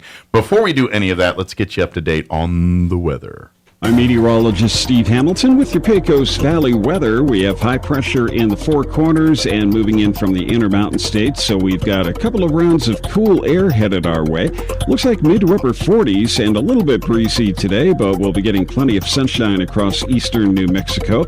Overnight will be clear, our low in the upper teens, and then we're expecting upper 40s for the high on Saturday with sunshine, up to 50 and fair Sunday. That's your latest forecast. I'm meteorologist Steve Hamilton. Thank you, Steve. Currently 36 degrees here in Roswell. Humidity is at 40%. Winds currently out of the northwest at 15, gusting to 23. My weed tree's moving, but not like it was last hour. Sunny today. Looking at a high of only 45. And there's more of that where it came from over the next several days. So get used to this. But 45 today, north winds at about 10 to 15. Tonight, clear skies, overnight low of 19. Yes, it is the overnight low is not old enough to drink tonight. It is going to be below, it's going to be 19. Winds out of the north at around 5 miles per hour. Saturday, sunny, 46 for a high, west winds 5 to 10. Saturday night, partly cloudy, overnight low of 24, so a little bit warmer, a little bit. South winds at around 5 miles per hour. Sunday, we're still lingering in the 40s under mostly cloudy skies, 48 officially. West winds 5 to 10. Partly cloudy Sunday night, overnight low of 28. Monday is our respite day, 58 and sunny. But right after that, back down in the 40s on Tuesday, and it looks like it's going to linger around in the 40s for a good hunk of next week there. So don't shoot the messenger. It is December after all. All right, it is 8:17. We're going to take a 3-minute break, and then Bill Williams will officially join us on the radio here. Don't go away. Oasis Computers has been Roswell's trusted source for home and small business computers for over 30 years, and they continue to be your best resource for computer repairs, operating system upgrades, web root managed, antivirus, special orders, and more. Oasis Computers is now open from 8 to 1, Monday through Friday to better serve you. Service calls by appointments and after-hour appointments are available too. Stop by Oasis Computers at 1703 North Garden or call or text 575-625-9141 for even faster service. The tradition continues. The Roswell Christmas Railway, now at the Eastern New Mexico State Fairgrounds. Climb aboard the Christmas wagon or head for Elftown, where the magic of the season awaits, with indoor and outdoor attractions, food, shopping, and of course, Santa. And check out the all-new Shepherd's Petting Zoo and Nativity. Find tickets and more at RoswellChristmasRailway.com. The Roswell Christmas Railway, returning this holiday season at the Eastern New Mexico State Fairgrounds. Powered by XL Energy and sponsored by Farmers Country Market, Bank of the Southwest, Southwest Printers, and Foxworth Galbraith Lumber. This is the owner of Trustmark Roofing, and nothing makes us happier than telling our customers no. As in, no pricing games. We give you a guaranteed price, and then we stand by it. No surprises, no gotchas. No obscurity. We don't just tell you what's wrong with your roof. We record our inspections and show you. No lemons. We install premium roofing materials from top brands like Owens Corning. No shortcuts. We're in the 2% of roofers with the Owens Corning Preferred Contractor Certificate for our local area. This means we offer precision installation and the longest warranties. Want a beautiful new roof that's built to last? Choose Trustmark Roofing, the roofer that loves to tell our customers no.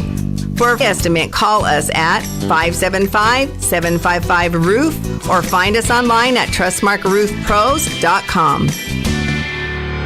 Trustmark Roofing, we put people first. One of my favorite things about Christmas is spending time with my family. My son will be home from college. We'll get to spend some quality time together on the golf course.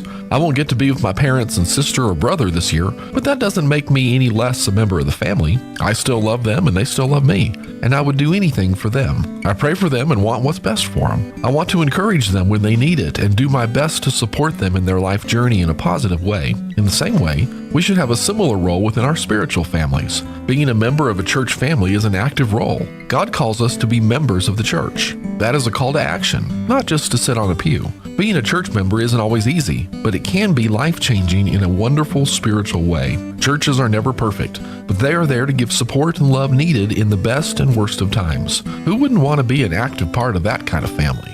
Join us at the Country Club Road Church of Christ for worship at 10 a.m. on Sunday, located on the corner of Country Club and Washington in Roswell. Playing dance music can help ward off mosquitoes. Now you have a reason to invite Pitbull to your next pool party. Here's Mike Winters.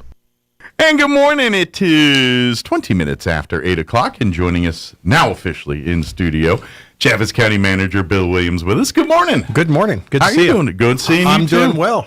I got a question I kind of noticed. Yesterday I was watching some of the commission meeting on video yesterday, and I got to see some of the parts there. And I noticed popping in and out of the picture every once in a while was the guy Riggs. you replaced, Stan Riggs. I'm like, I thought he'd gone. Does he still come back for meetings and things? Or He comes to some of our meetings. Okay.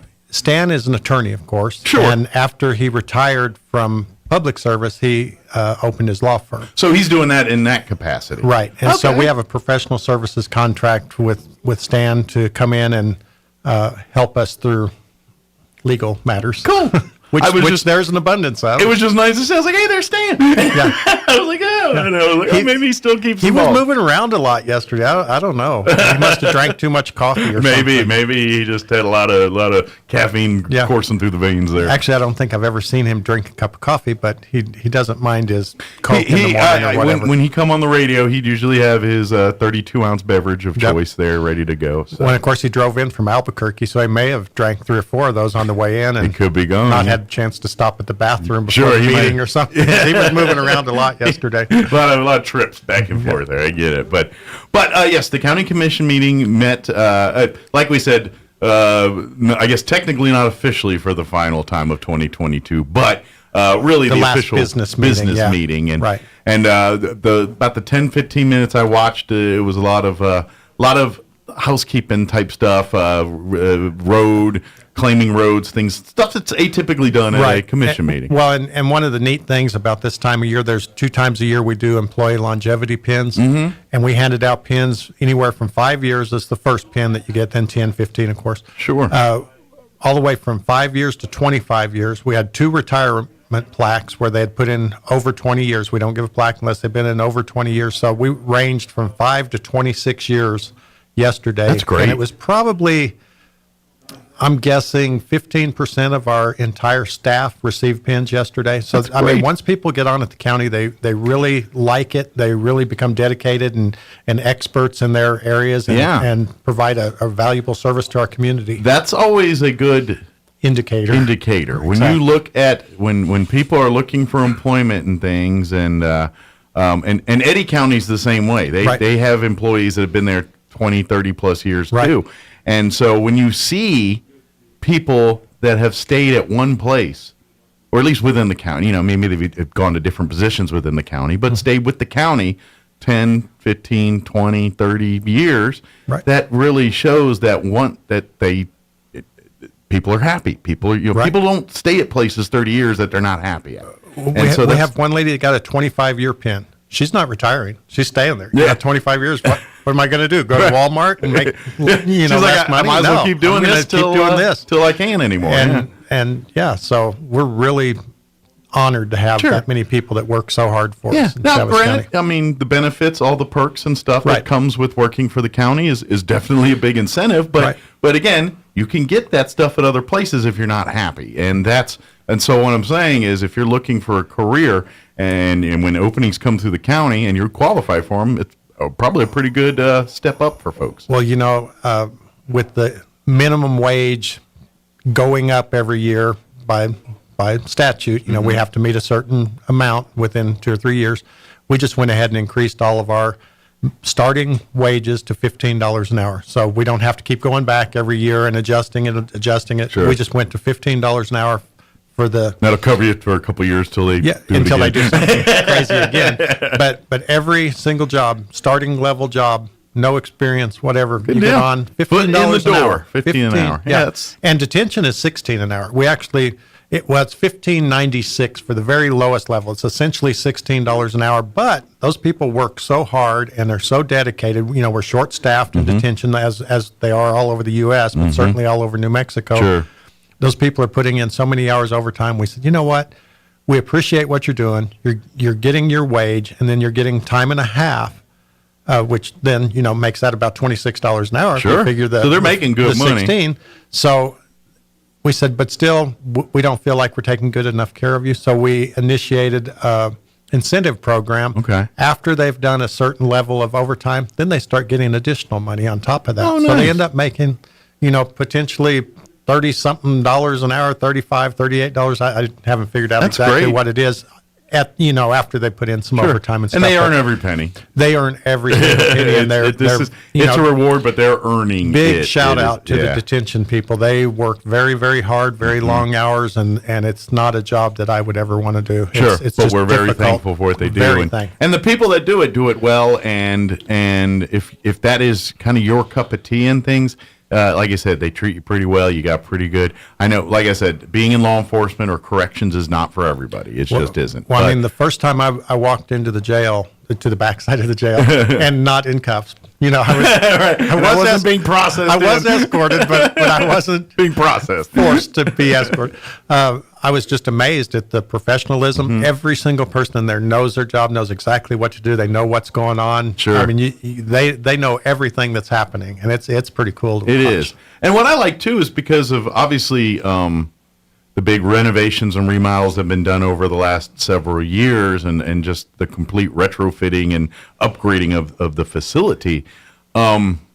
It's at a point where it's like, I'm not saying it's like Club Med Taj Mahal, but what I'm saying is there's not overcrowding issues. There's not the things that plague other correction facilities that inherently create more problems. Right. Our detention center has zero of that. Well, and I don't know if you've ever had food from there. Summit Foods. I have not. Were you on a hunger strike when you were there? Okay. So, Summit Foods is the contractor that provides the meals. Yeah. And often there will be an event somewhere in town, and they will provide the meals for that, and the food is really good. Okay. They have really good food. Hey, we only go to lunch today. So Jail. there's one bright spot, So, but yeah, they're great, and we're really glad that we're able to do that sort of thing with wages and taking care of our staff. That's also a perk, because I imagine a lot of people in corrections have probably worked in much harsher, rougher conditions. Sure. And so they're kind of like, hey, I'm getting great pay. Oh, by the way, the facilities are nice. The equipment we have is what we should be. You know what I mean? That goes a long way. It's not always about money for some folks. It's like, hey, they just understand and what the we need to do retirement, here. and that's hard for younger people to understand. When you're my age, I mean, retirement's, kind of a big part of a job. But when you're in your 20s, you're not thinking. entry-level job, we pay more towards a person's retirement than they actually put into their retirement. And career in law enforcement stuff at 20 years, you can. I don't know the whole story, but it's the sheriffs are 20 years. The detention center, they're not currently classified the same way. Okay, so they do go at 25 years. They go the regular with the rest of the county. And of course, they also have to put in a little additional to their retirement in order to retire in that 20 years. So it's kind of on both sides of the deal. We'll give you a 20-year retirement, but you also have to put in more. And we don't make those rules. That's through the public employees retirement. Yeah. Oh, interesting. So, good point is, after all of you said and done, is look, if you're looking for a career with the county, just prove that by showing all the folks that have been serving and working for the county for 10, 15, 20 plus years. Right. There's a lot of them, and that just shows you county's a good place to work. So when you see job openings, check back off into the county's website. See, they always got openings showing up, and certainly in corrections, but road and every department within the county. The sheriff's department is urgently needing law enforcement, and if you're not certified but you're of age, they'll put you through the academy and get you there. They will get you ready for the academy. Right. Yes. And detention, we're always hiring at detention. Road department is a pretty regular employer. All of our departments are, but certainly those three you can get in pretty quickly. And they're decent pay, it really is. And then, of course, the other, every other, clerk's office to the commission's office to your office. Everyone's got employees, too, that from time to time you need to get a new one. So it happens. So. Yeah, and occasionally someone does retire. Yes.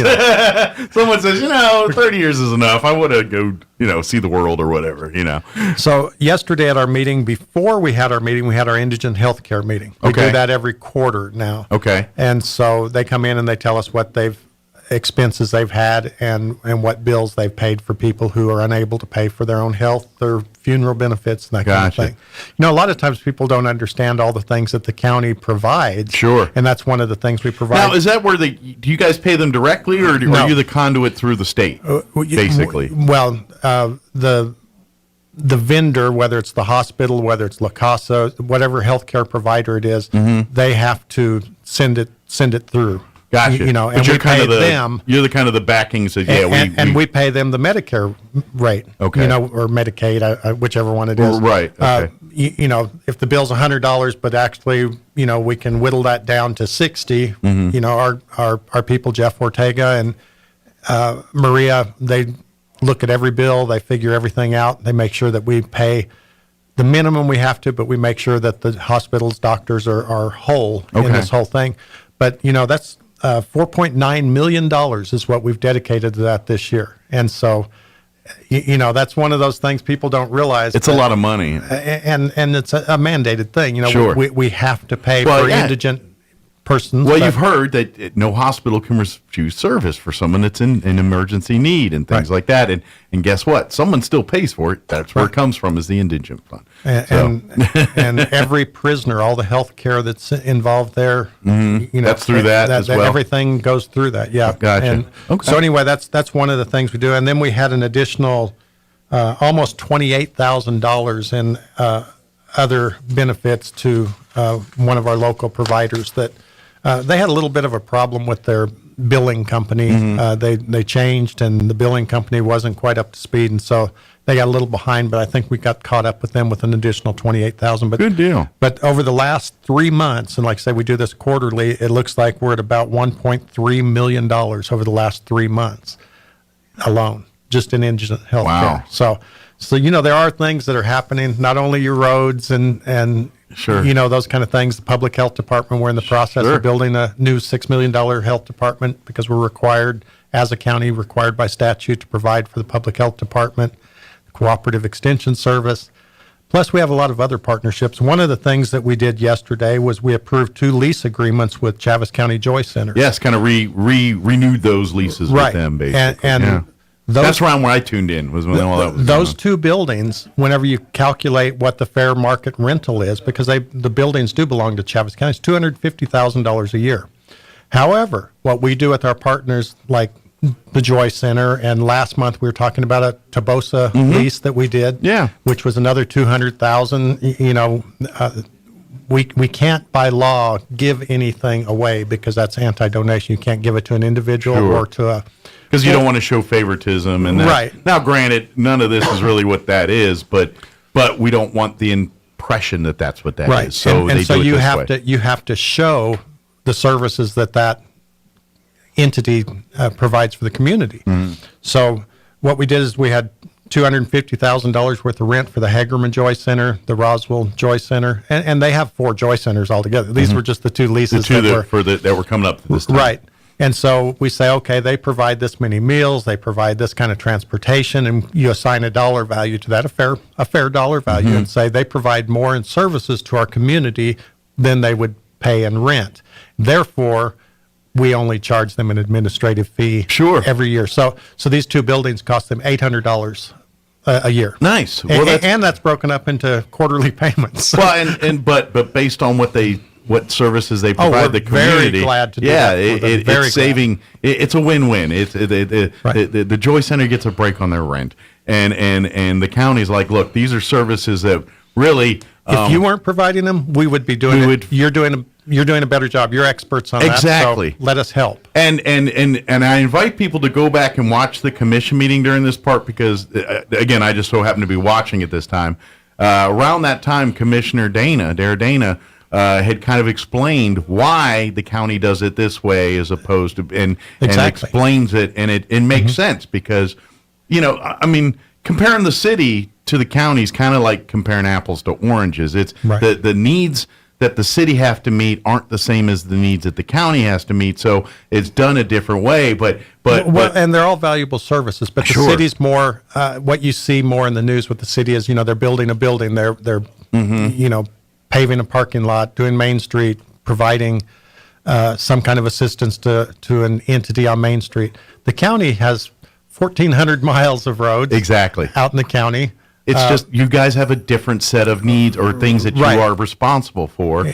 And so, and to be honest, if the county tried to create their own mental health facility program, they're going to spend probably 20 times more than what they're doing through Tobosa. Right. And Tobosa's already in place doing it and state of the art. Why just say, hey, how can we support you as opposed to let's reinvent the wheel over here? La Casa Mental Health, another shout out to them. A few years ago, we had a mental health provider that pretty much up and left town in the middle of the night.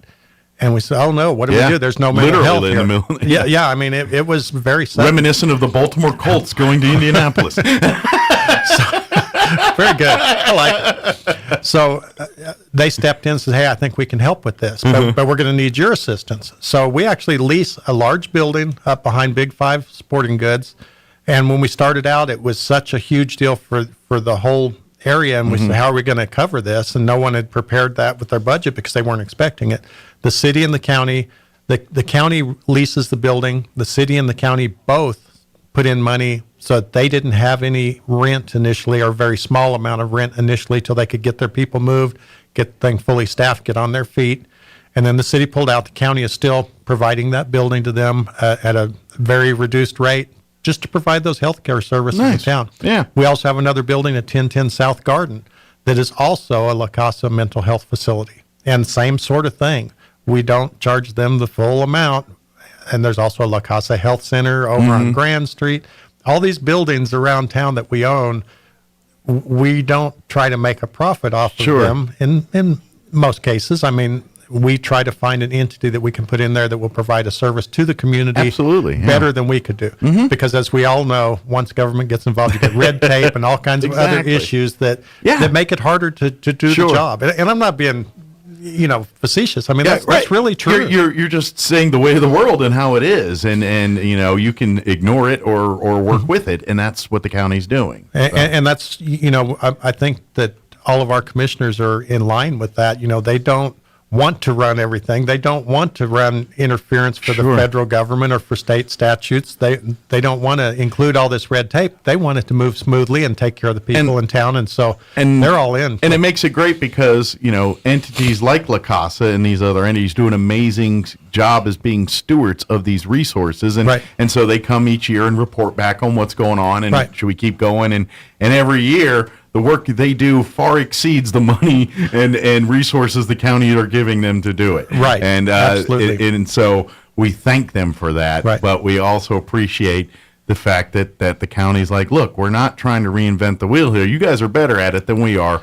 Let you guys do it. Let us find ways to support that. Yeah. And that's smart and another government, thing, I think. people don't always understand too is, for instance, our road department, we budget them several $1 million a year. They're one of the big three. We've got the sheriff, the jail, and the road department, our biggest three things in the county. Sure. The jail at $9 million. I think road department's about $5 million. I don't recall what the SO is off the top of my head.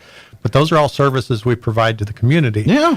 So we also apply for grants and ask the state for help and all that. Even when we get money from the state, there's usually a matching component. So, for instance, the local government road fund pays for a portion of the roads. Not every road has to meet certain criteria, but every year we put in for different roads. But we have to pay a matching fund as well. So not only do we have our budget set aside for maintaining county roads or whatever other things that the county road department does, But to match these grants. but and also things we as well. have to find monies to match these grants. Right. So the fact that we got lucky this year, we got $1 million from the state doesn't necessarily mean you got $1 million. That means you got $750,000 and you've got to come up with But it's still a win-win because yes, absolutely the right. work needs to be done regardless, and if we have to pay for half of it instead of all of it, I'll take half. Well, and that's been the attitude with our county employees. They work very hard to save money on every place that they can,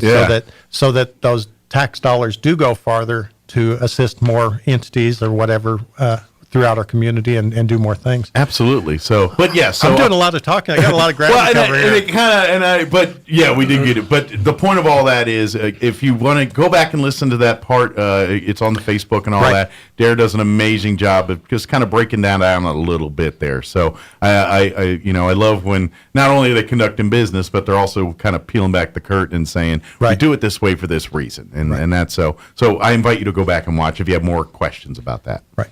So yesterday we planned to have some proclamations for our local champions. We have 2 volleyball teams and a football team that were amazing. Unfortunately, we, being out of school for a while, we meaning me, I've been out of school a long time, forgot that this time of year you have final tests and so it was not a good time. So it was not a good time for the school. So we're going to readdress that in January. All right, so we will give them a proclamation in January. Well, there's almost enough schools around the county that we could have a whole meeting just to honor all of our great achievements by our students. Yeah. That's a fact. And we do these proclamations for these athletes regularly. I mean, we have some amazing young people here, and like I say, it's not only athletics, but FFA to band to all the extracurricular activities. Yeah. I mean, we've got a great future here, and I hope that every one of the students that are here stays here. That's right. By the way, county again has when you get out of college here, got some good jobs. So yesterday, one of the things that we did, we talked about the longevity pins. We also awarded Commissioner Cavan a plaque and proclaimed December the 31st Will Cavan Day in Chaves County for his work that he's done over the last 8 years with Chaves County and on the national level and state level. Should we all wear a certain hat or something? I think we should wear a short-brimmed hat with a ribbon on the edge.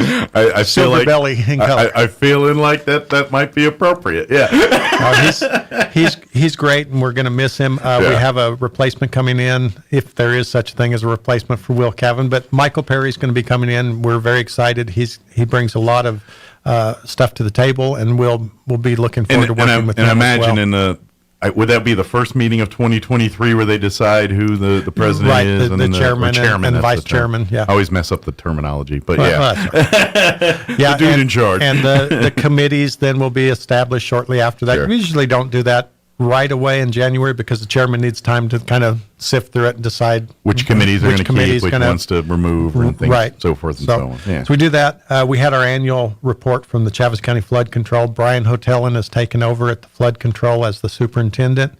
He's the interim superintendent. Dick Smith, after I think it's 37 years, has retired. He's still around. He's still helping out. He's still making introductions with Brian. He's just amazing. To do it. He is an amazing guy. I don't know if you know Dick Smith, but that man, I mean, I'm trying to think. I don't remember if I may have. He's 81, 82 years old, and I'm telling you, I wouldn't even want to arm wrestle him, much less foot race or anything else. He's just an amazing individual. Yes. So we had a report from Finley Engineering, a broadband report. We contracted for this back in April, I believe it was. And we have ARPA funds, and one of the national initiatives is to make sure that everyone has access to broadband throughout our nation. Part of COVID, everyone's heard of it. And so we said, we don't know the first thing about broadband. We don't know. Yeah.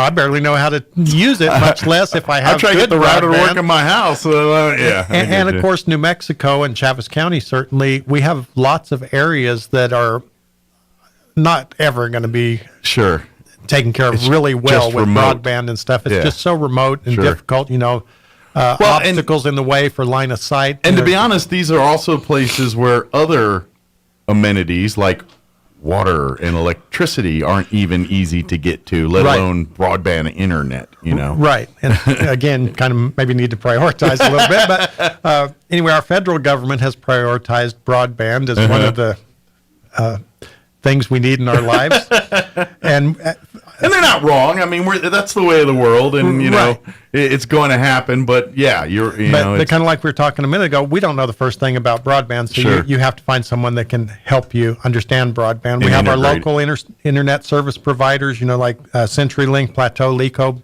PVT, and we had representatives from some of them there yesterday as well. wanting to hear this report where they identified what the issues were, what the problems were, and maybe what some of the solutions are, and then what we think will happen next. And it's a very difficult thing to understand.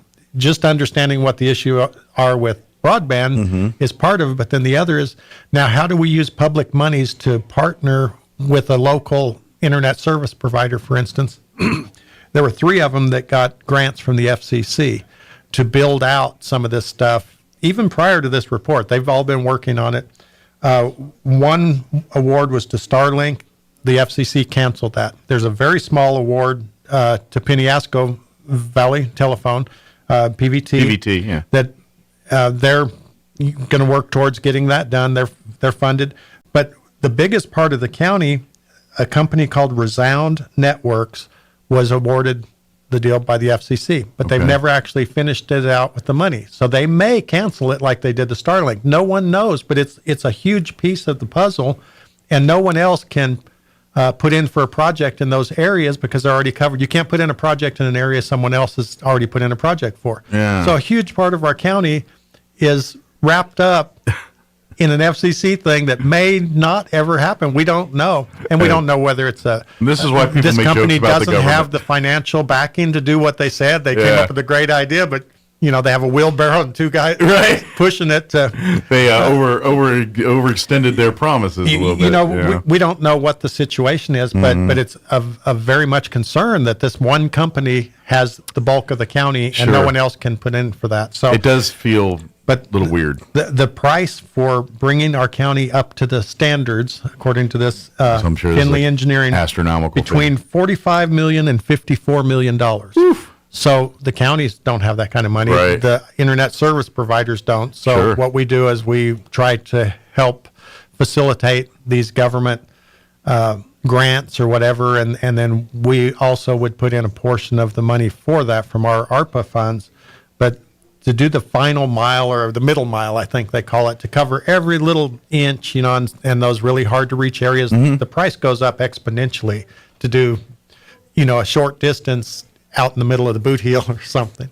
But Absolutely. that's $54 million is what they're considering to be the amount. If we were to leave out some of those really difficult spots to fill, we're looking at $45 million. But even the technology has changed since they started talking about this. When they first started talking, they said that they felt that appropriate broadband was 10 and 1. Upload speeds of 10 megabytes per second, download speeds of 1. Then after they started, they said, no, that's not fast enough. Let's go 25 and 5. 25 upload, 5 download speed. Or I think it's the other way around. I think it's the other way. Yeah, 25 down, 5 up. 5 up. You're right. Because most people use down unless you're and so putting things then, up there. They said, well, we don't think that that's enough either. So finally, they've settled on 120 down. So 100 up. That's high-speed internet. And yes. Yeah. But actually, there's already a push in the ARPA language that says they want 100 symmetrical. So they want the ability to go up and down 100 megabytes per second. So like fiber's the only one. Well, and that's it. A lot of Fiber's this about is the only one that's doing that now. And is hubs fiber. and whatnot. But we're anxiously anticipating where this goes. Well, and we don't know. And this is just because of what my business, and I can't go too long because we got to finish up. But when you're dealing with like the cable internet and things, that there's a disparaging. The downloads usually like 100-200, but the uploads like 3-5. Whereas fiber, it's usually that consistent either way. If you got 50 up, you'll get 50 down or whatever it is. And so what they're talking here is I don't think even achievable by anything other than fiber right now. Maybe, I don't know about satellite, but cable, it's too... It seems from what I've understood, and like I say, this is very complex, and best laid plans. They had a representative coming down to do the presentation for us, so he flew to New Mexico, drove in, whatever the case was, got to Roswell, woke up sicker than a dog, couldn't make it in, so they still had to do it by telephone. So we did a slideshow. But the internet wasn't working, so it was in and out. So there you go. Our download speeds. But anyway, we're looking forward to seeing where that goes and how it shakes out. And again, that's one of the things that the county is mandated with assisting the funding on. Now, there's no way we can fund $45 million in Chaves County. It sounds nice. The state of New Mexico has $1 billion, they think, and they're not clear how much of this huge chunk of money that Washington sent to the state. They have $1 billion to assist in these projects, but we have to do our part and help them to kind of shape them and partner with them to some degree. Well, but probably again, take like I say, every we don't know Yeah. how we can partner with a for-profit company that once they build it out, they're going to be making money off of Yeah. it. That goes against Well, what our county is supposed to sure. do. So we have to find out what those details Well, are. do the math there. If say every county, every county wouldn't average around $50 million to do Probably. this. Maybe Bernalillo probably wouldn't have to spend that much. That's a little more.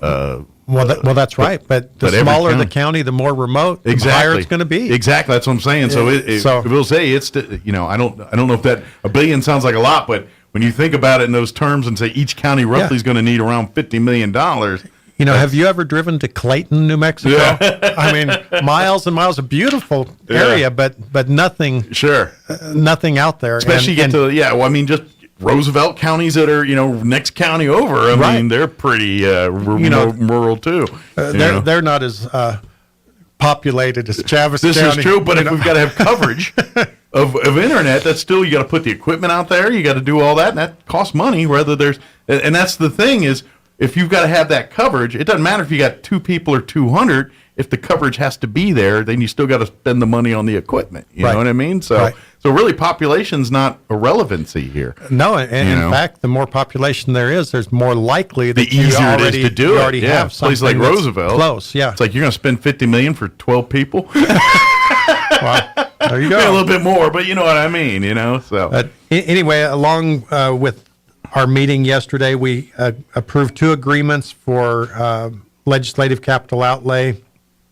One was for $75,000 to be used for our health department in the planning phase. We're going along pretty good with our planning. We're doing pretty good.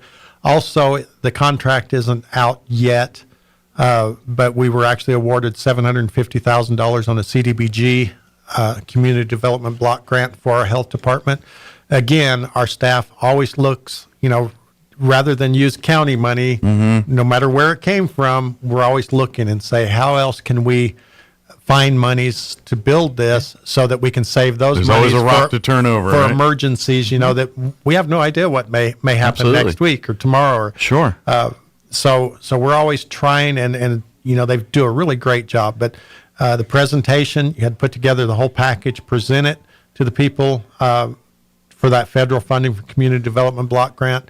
And Chavis County was awarded $750,000, which is the maximum amount towards that project. Okay. So that's $750,000 avoided out of some other monies that we can keep in the county for helping assist with things like the Joy Center and Tobosa, those things that we're required to do and we're required to do from now on. So great. So anyway, that $75,000 for that, $95,000 for another project. I believe it was for the Southeastern New Mexico Economic Development District, which is our COG, Dora Batista, Paul Pappas, that group, Hubert Quintana. They help all of us in our community, not just Chavis County, but Chavis County, City of Roswell, Dexter, Hagerman, Lake Arthur, Portales, Clovis. They help all of us in this part of the state acquire CDBG funding, legislative capital outlay. They're the ones turning rocks over. So they got some money to improve their facility there. Great. So, and we're glad to be a part of that. Sure. So we had a budget adjustment. We talk about that regularly, that we do those to make sure that our books stay right, and we continue to get these excellence awards. Absolutely. For our finance Got to be department. tweaking and on top of it. We also did our final disposition on our road hearings. As you know from the past, we do the preliminary. If you're changing the status of a road or asking the county to make a new road, we say, okay, we accept it in principle, but now you have to bring it up to county standards. You have to put the gravel on it. You have to build the bar ditches, whatever the criteria is. And it varies a little bit depending on where the road is and what kind of traffic it's going to get.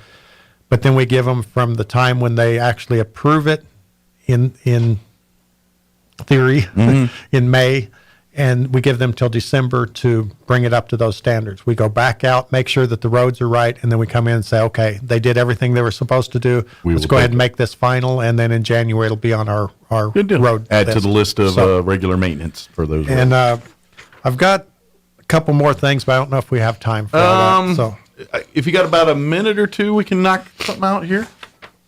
Okay. We had 2 requests to advertise for public hearings. Mm-hmm. One of them was to amend the Chaves County zoning ordinance number 7. Okay. A portion of that's just kind of housekeeping. We need to clarify some language and change some descriptions and stuff, definitions. But a big part of it is we are adding a section in there about wind energy because, that's a brand new technology, brand new thing, and we have to be aware of what the potential downfalls could be of that. Sure. So we want to make sure that they're appropriately zoned. Certain things like, for instance, do you remember Burma Shave commercials? Yes, the little signs everywhere.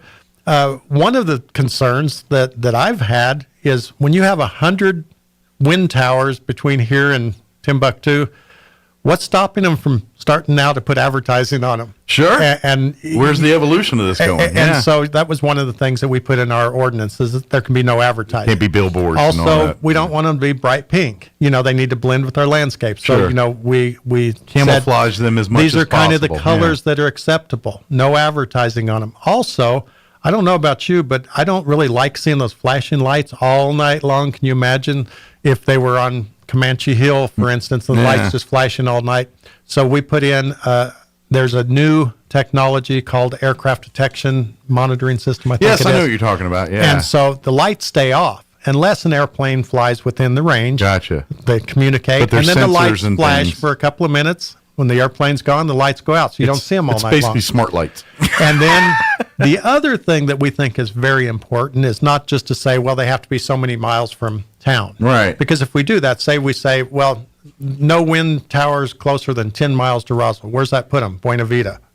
So we have to be considerate of our neighbors, residents throughout the county. And so, and that took a lot of doing to try to figure out how we did it. And I'm not sure exactly what we put in, but at one point, my suggestion was no closer than 10 miles from any place with a population density of greater than 50 people per square mile. So if you have average of 2 people in a household, 3 people, whatever the census information is, and you've got 10 households, and okay, if there's 3 and 10 households, that's 30 people. Okay, so you're okay there. But now if there's 15 houses there, then we need to assess this. Yeah, and it's 3.6 people or whatever. So makes sense to me. And that's not how he did it. But I mean, we put it in there to make sure that they're not next door. Sure. Subdivisions.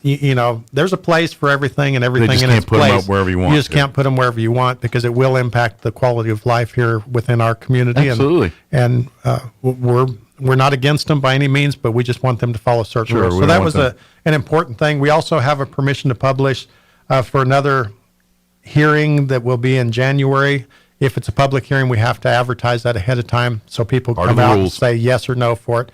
And that's for a low-income tax rebate ordinance. It's never been passed, as far as I know, by any county in the state because there's so many problems with the way it's written. But in every odd year, we have to ask. We do. This is the thing. Yeah, we've talked about this before. So it's the annual no. Well, we'll present it and let people come out and say anything they say want. their piece, and then we'll move on. But But we'll move anyway, thank you for having me in. I appreciate it. Anytime. Next month, we will be having our county commission meeting 1 week later, so it'll be January the 26th. So we'll see the fourth Friday instead of the third Correct. Friday. So very good. And the reason for that is we have the legislative session. The New Mexico County's legislative session falls right during the week when we have our county commission meeting. So we'll Absolutely. be a week out. But Yeah. Well, it's tis the season. That's always how it goes. But thank you as always. We appreciate the updates here. Merry Christmas to you. Merry Christmas, and your Happy family. Hanukkah, Yeah. Happy Holidays, all that good And stuff. same with the entire the staff there at the county and the commission. Everybody, we appreciate all the hard work they're doing,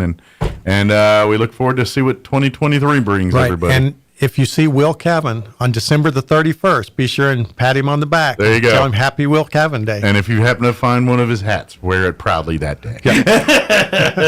Thank you, Mike. Thanks, Bill. All right, it is 9 o'clock. You're listening to 106.5 Roswell's Talk FM, KEND, or Roswell, New Mexico. News this hour from townhall.com. I'm Rich Thomason. Following yesterday's huge Wall Street sell-off where the NASDAQ shed more than 3%, We're seeing more losses this morning with the benchmarks down around 1%.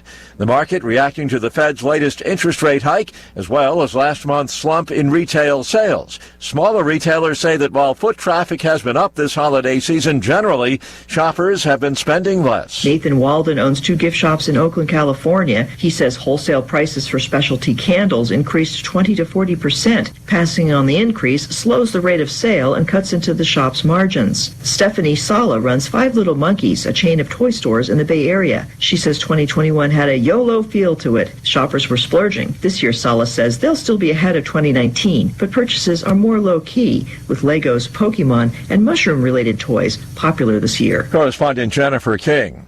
For the time being, the Trump-era Remain in Mexico asylum policy will stand. A Texas federal judge has told the Biden administration to leave the program in place while the lawsuit filed by the state of Texas works its way through the courts. There will be no partial government shutdown this weekend after all. The Senate has passed legislation to fund the government for an additional week as lawmakers race to finish work on a full-year spending package before they head home for the holidays and a new Congress is sworn in. Congress in September passed a bill to keep the government running through midnight Friday. The latest extension now goes to President Biden's desk to be signed into law. Correspondent Lisa Dwyer. Elon Musk says they violated Twitter's doxing rules, so the accounts of several journalists have been suspended. Watching Wall Street, the Dow is down 359 points, the Nasdaq off 105, and the S&P 48 points lower. More on these stories at townhall.com. First, we decide where we want to go. Then we need to know the best way to get there. Hi, my name's Adam Barada. I'm the owner of Advantage Gold. We're the highest rated precious metals firm in the country. We teach people how to own physical gold and silver. Now, we've won the Best of TrustLink Award 4 years in a row because we educate our clients on how to buy gold and silver the right way. We don't pay celebrity spokespeople millions of dollars. We'd rather pass that value on to you. Call 800-900-8000 and speak with one of our experts. We'll send you a free gold kit along with my latest #1 national best-selling book, The Great Devaluation. Call 800-900-8000. That's 800-900-8000. Get the best information, the best process, the best service, the best value. Call Advantage Gold at 800-900-8000. Call 800-900-8000. Advantage Gold is not an investment advisor or a tax advisor. Consult with your financial advisor before investing. Russia launches another major missile attack on Ukraine. A Ukrainian Air Force spokesman says Russian forces have launched more than 60 missiles into Ukraine in their latest strikes on the country. Spokesman Yuri Inut has told Ukrainian TV it isn't immediately clear how many missiles the Ukrainian army managed to intercept, though some officials report success in downing incoming projectiles. Ukrainian authorities are reporting blasts in at least 4 cities. At least 2 people were killed when a residential building was hit in central Ukraine, while electricity or water services have been interrupted in the 2 largest cities, Kyiv and Kharkiv. I'm Charles de Ledesma. 4 people hospitalized, critical condition after a crowd surge at a London concert venue. Police say they were caught in a crush of fans trying to get into a venue where a Nigerian singer was performing. News and analysis, townhall.com. The Second Amendment at the heart of a lawsuit out west. An Oregon judge has handed gun rights advocates a victory and placed a new voter-approved ban on high-capacity magazines on hold until questions about its constitutionality can be decided. Harney County Judge Robert Raccio released the written ruling Thursday after a lengthy court hearing earlier this week in which attorneys for gun rights groups sought a preliminary injunction to stop the narrowly passed ban on magazines of more than 10 rounds. Keith Peters reporting. Starbucks workers around the U.S. involved in a 3-day strike starting today. The walkout's part of their effort to unionize the coffee chain's stores. Starbucks Workers United says more than 1,000 baristas at 100 stores had planned to walk out. More than 264 of Starbucks' 9,000 company-run U.S. stores have voted to unionize since late last year. More on these stories, townhall.com.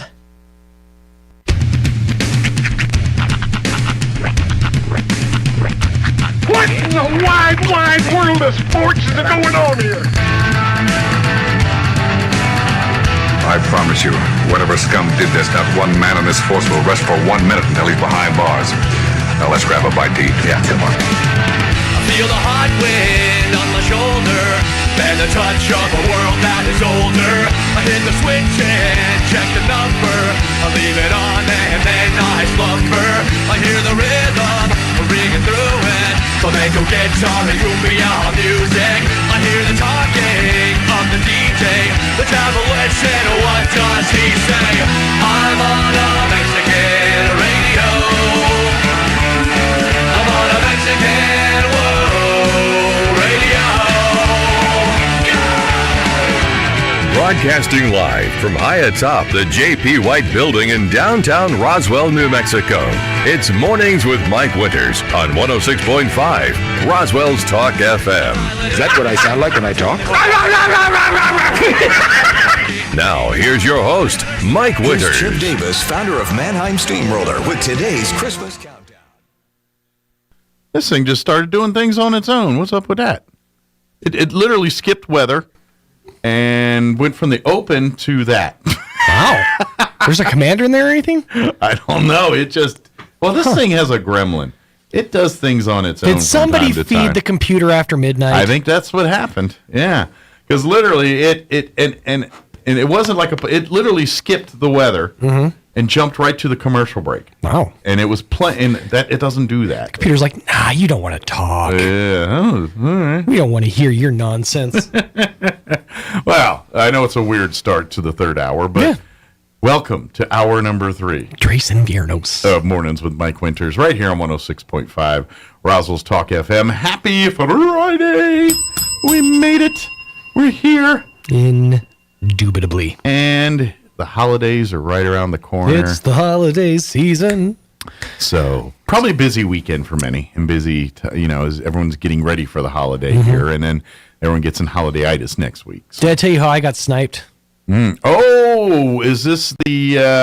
Whamageddon? Yeah, Whamageddon. Are you out? I'm out. I'm out! I posted that, too, on the thing. I'm at the Seinfeld meme. I was at the last event that we had this last Saturday at Roswell Nissan. We're out there, and it was Santa was coming out. The Charlie's Angels dance team was there performing, and they started their performance at 2:00. I was in the booth doing a break, whatever. Turned the radio down so that they could do their thing, and I step out of the booth just to see what they were doing, what they were performing to. The very first song they performed to, you hear that ding ding ding ding ding. I know. I like because Claudia, who is our Spanish speaker, she didn't know what I was talking about. She gave me the weirdest look when I was like, "Oh no!" Yeah, that's not the normal reaction people have when they hear, a dance or a singing performance. In any way, shape, or form. No, everyone's like, "What's wrong with that guy?" I had to explain myself. I was like, "I'm out." Now, let me ask you this question. You had mentioned on the radio that you've been avoiding this. Oh, like the plague. I'm just saying. I'm not saying it was intentional, but I'm saying, is there a chance? It did feel like a snipe. That they're like, hey, is Sean here? Let's add that to the dance repertoire. Let's add it as one of our What's funny is, had I not already been out of the Mariah apocalypse from a couple weeks ago, I would have gotten sniped immediately after that because that was the second song they performed too. Well, and let's face it, because isn't Mariah Carey doing a Christmas special this year? Well, like on TV? I don't know if she's doing probably, but no, I think I saw a commercial because I've been seeing it ad nauseum. So if you're trying to avoid that song, it's next to impossible this year. You know how H&R Block makes their money from like between January and April? Yeah. Mariah Carey makes her money between that's her jam November season, and December. That's her tax season. And then she goes underground again for the next 7 months. Yeah. That was the meme going around like in October. It was like, celebrate now, celebrate while you can. She's thawing. Well, she's coming out, and she's out there. I've already saw there's I think one of the CBS or one of them's doing like a Christmas special probably not with her. wrong. Yeah. Oh, but I did think it was pretty funny. The New Year's special that's going to air on CBS. It's a country New Year's. Oh, I saw special that yesterday, featuring Sheryl Crow. Like of all the people we were talking about yesterday, Sheryl Crow, what happened to her? she's performing New Year's. So yeah, she's busier than we thought. So is she now a country artist? Well, she always kind of dabbled in that I always world. thought she was an indie alternative artist. She's like an indie, almost bordering on pop, but you know what country is. Country's just, it's a definitely twang today's and some pedal country. steel away from pop radio. But she's not famous for being a country artist. True. Is what I'm. But she performed with like Kid Rock, for example, which is arguably one of the bigger country songs out there. Picture? Oh yeah. Even though it's got a rock crossover. Yeah, well, absolutely. Yeah. But which, by the way, that is probably one of the most performed songs at karaoke night. Picture by Kid Rock and Sheryl Crow. Yeah. Because every guy wants to get up and do that. It's all for the one line. It's all because they wants to go, I was off to drink you away. It's just for that one line. It's the same reason people do Summer Nights. Yeah. Or Summer Lovin' from Greece. Oh. When they get up to do it. It's because the guy wants to hit that. Karaoke. Yeah. I am so glad I don't go to karaoke. You really should. It's everything a fun you time. just said sounds like nightmare fuel. No, I would not we get make any it of fun, that. man. We make karaoke night a blast. There is. I remember back in the day, back when we worked at the Mix, we were mix DJs. Yep. And I had to judge a karaoke contest at whatever the sports bar that was in Best Western. That was Rookies. Rookies. Yeah. Thank you. I and Really? Roxy had to judge a karaoke contest at Rookies. Oh my God. See, people think they can sing. Here's the key and to it's going in and having god-awful. fun on karaoke night. Yeah. Go in knowing that you're not going to sing well. I'm not going to sing well. I'm going to entertain. But that's what I'm there for, is to entertain. I had to judge this nonsense. And people, God bless you, you try, you do your thing, but you're a soup sandwich, man. Yeah. Y'all are just messed up. It is a train wreck. If anybody sounds remotely normal, you're like, oh my gosh, make them the winner. Right. Yeah. No, that's the thing is, I will say, as somebody who frequents, karaoke nights, or at least used to, haven't done it in a while. It's one of those things where you get one of two people. You get the people who go in to have fun and to entertain and make people laugh, or the people who are like, I'm going to get discovered tonight. Yeah. You're not, though. Well, and when you enter a karaoke contest, all the people that think they're going to get discovered are the ones that enter, not the people having a good time. See, they know better. I have a secret weapon in karaoke. If there was a karaoke contest, it's very simple. Parody. Oh, you do parody songs? I have parodies that I have written. Oh, so you do So your I own. break out my own. Well, is that allowed in karaoke, or is that considered a faux pas? I've never seen the rule book for karaoke, and so I don't particularly know if it qualifies. Well, if one is having a contest, I think one would have rules, and original pieces probably would fall into the vein of against the rules. Maybe it's not. It's an original piece to an extent. Yeah, it's an original piece in that the lyrics are because it's not technically karaoke. Then it's you just doing a show. Exactly, which is what I go into every karaoke night thinking. Yeah, I'm here to perform. That's what I'm here for. Oh, well, I hate it. I hate everything about it. You're also not single, so well, even if I was single, it doesn't really have. And I when I was single, I hated it because I was in the Air Force, and so I stumbled in places with other people, and like to this day, I am still irate at some idiot that wanted to karaoke "Welcome to the Jungle." That's not a good song to karaoke to. It can nobody be hit the if you have, well, it can be if you have fun with it. This person chose not to. Oh. They literally went up there and made no attempt to sound kind of Axl Rosy. You need to do the you got to do the wave, you got to do the whole thing. If you're going to do You're this, singing strictly out of this nostril. yeah, you got to do that. This guy was just literally standing there going, "Welcome to the jungle. We got fun and games. He Richard cheesed it. We got everything you want." And I'm like, I was in the back calling him an idiot. I was drunk. And look, I was sober. Let's be honest. And I was with my Air Force buddies, and I said, and I was not quite drunk enough, but I was almost about to walk up there, take the mic, and start going, Let's show you how it's done. "Welcome to the jungle. You got to do all that." Of course. Yeah, you have to. But I didn't.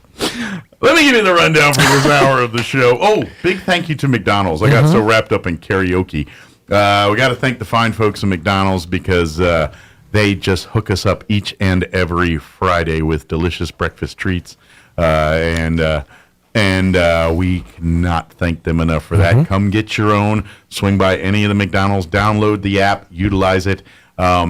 What's their holiday fare right now? They got, I know, special pies and stuff during they're doing the holiday. I think they're doing the holiday pie, which is it's like. Do they have a peppermint shake custard, or a holiday shake that they're offering right now? I think they're doing a mint Oreo McFlurry. I'm not 100% on that. Don't quote me.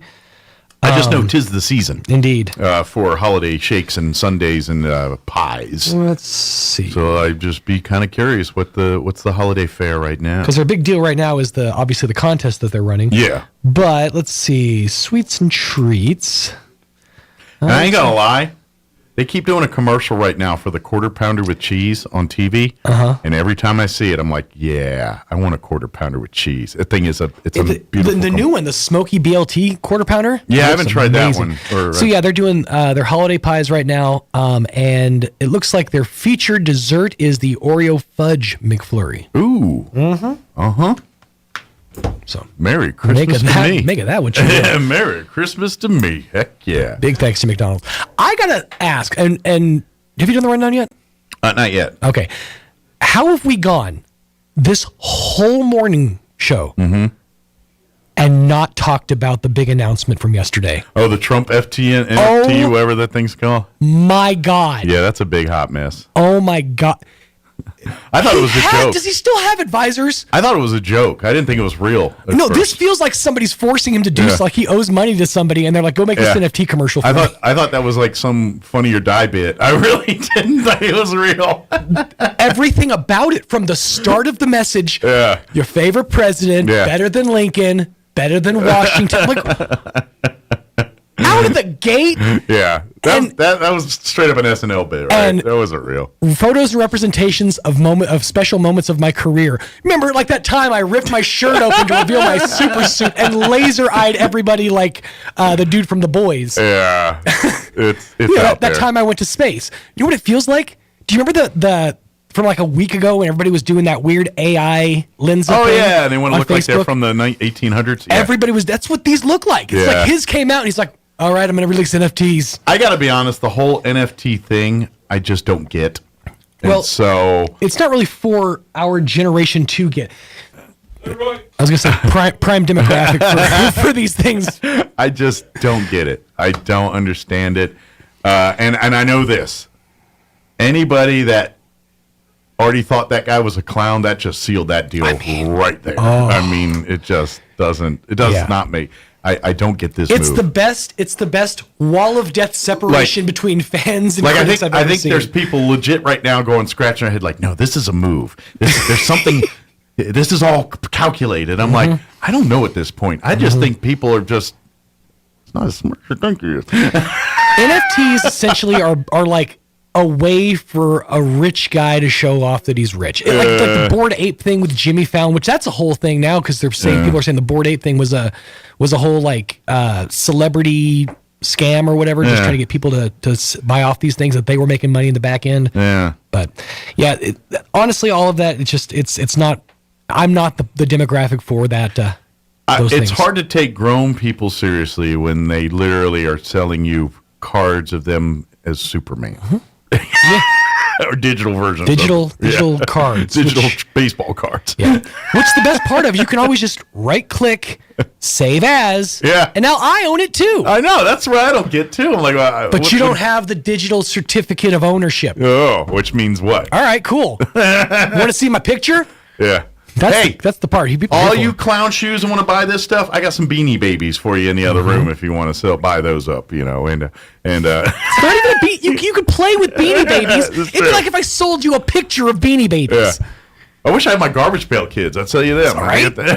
See, that would be actually probably worth something. That is a fungible token. Yeah. Well, and I was telling Roy yesterday, I had like that first series, and I think I had them all because I did 2 of each one, each character, right? Like Large Marge and whatever the counterpart for that was. And I think I had them all in a book, and that's what made it valuable. But that first run was I think the valuable one. After that, they flooded the market so much that I don't think they're as valuable. But anyway, let me do the rundown. Yes. Bob Power's patiently waiting in the other room for us. We'll bring him in just a second. Want to invite everyone out to his dance happening tomorrow night at Westminster Presbyterian Church. Get your Christmas dance on with Cibolo Springs. He's not here yet? Oh, I thought I heard his voice. voice. I thought he was here. Well, we might keep talking, but we'll give him a few minutes here. But yeah, they're going to be at Westminster Presbyterian Church tomorrow night, Saturday night, from 6 to 9 p.m. Cibolo Springs will be performing also dance to Sidney Richardson's 50s and 60s rock and roll, or Marvin Roberts' country western as well. Refreshments will be served for this dance, and a brisket dinner. And it's only $5 per person. So you get a brisket dinner and a night of dancing with some great music and entertainment, $5. You can't beat that. That's what I'm saying. You can't even get a foot long for that anymore. You can't even get a brisket dinner for $5. Heck no. Heck no. You know what I'm saying? So come on out. But Bob will join us here in just a bit. We'll chit-chat with him about the big party, Christmas dance tomorrow night. Before we do any of that, let's go ahead and take a gander at the weather, because it's still got an exclamation point.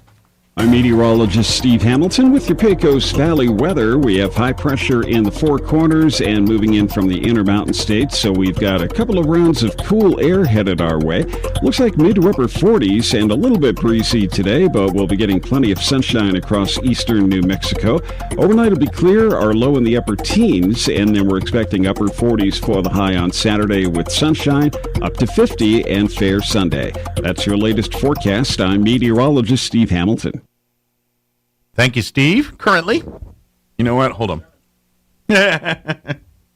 Currently, let me refresh.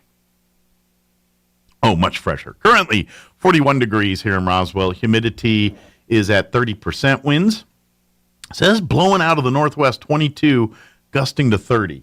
I don't know if I'm seeing that downtown here where I'm at. Of course, I've got buildings and stuff blocking out, but maybe out more open spaces are experiencing that. But yes, a little breezy right now. Sunny today with a high of 45. They say winds out of the north 10 to 15, but here we sit, 22 gusting to 30. So it's going to be cold. Clear skies tonight. Overnight low of 19. Yeah, we're getting cold tonight. So bring the pets in. They should be in anyway. Maybe make sure you drip the faucets tonight, all that good stuff. North winds at around 5 miles per hour. Saturday, sunny, 46 for a high. Winds will be out of the west, 5 to 10 miles per hour. Saturday night, partly cloudy with an overnight low of 24. Winds out of the south at around 5 miles per hour. Sunday, back down or continuing into the 40s, mostly cloudy, 48. West winds 5 to 10. Sunday night, 28 for an overnight low, so not as cold as tonight, but a little warmer but still cold. And then Monday is our warm day respite. Sunny, 58 for a high, and then we're back down into the 40s pretty much Tuesday through Thursday at least of next week. All right, it is 23 minutes after 9 o'clock. We're going to take a commercial break. We'll have your Mannheim Steamroller 12 Days of Christmas vignette feature for today. And then if Bob Power's here by the time we get back, we'll chat with Bob. If not, we'll chit-chat about something else. Don't go away. You're listening to Mornings with Mike Winters. Here's Chip Davis, founder of Mannheim Steamroller, with today's Christmas Countdown.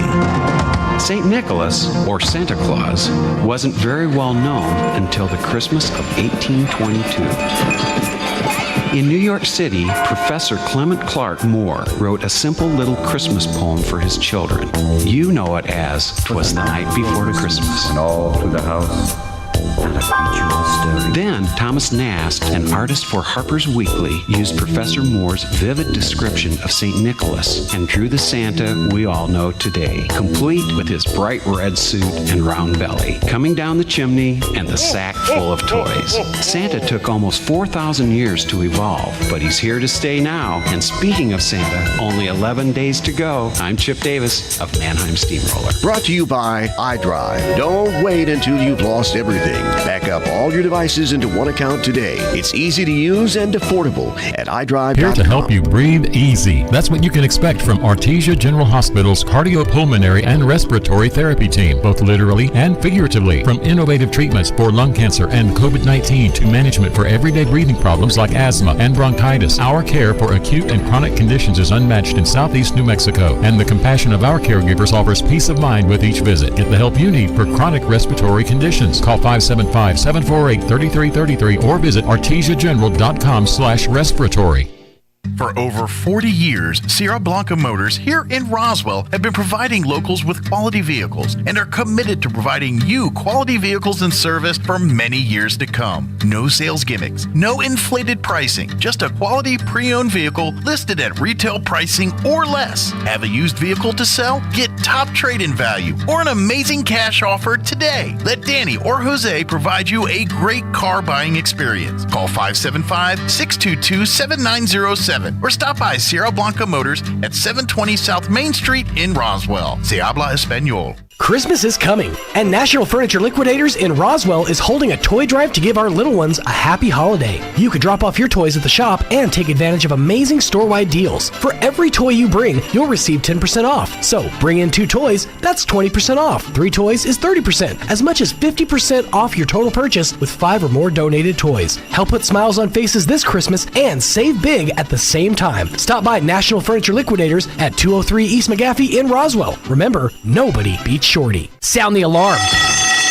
Backdraft Barbecue is ready to set your taste buds on fire with the best slow smoke barbecue around, by the plate or by the pound. Plus truly one-of-a-kind creations like brisket nachos or the 5-alarm bowl, or a savory Sammy like the hook and ladder, or take on the 1098 challenge seen on Man vs. Food with over 4 pounds of everything Backdraft makes. Will you make the Wall of Fame or the Wall of Shame like Casey Webb of Man vs. Food? Open Tuesday through Saturday 11 to 8 and Sundays 11 to 5 in Roswell at 301 Railroad Avenue. Backdraft Barbecue, alarmingly delicious. It takes a long time to develop trust. At LaGrone Funeral Chapel, they've been earning your trust for decades. They understand how important it is to friends and family to celebrate a life in the way you choose. The professionals at LaGrone will ease your stress and anxieties. They'll provide the guidance you need to select a service that's appropriate. And that's what they've been doing for generations, earning your trust and doing the right thing. LaGrone Funeral Chapel and Crematory, 900 South Main in Roswell. Online at LaGroneFuneralChapels.com.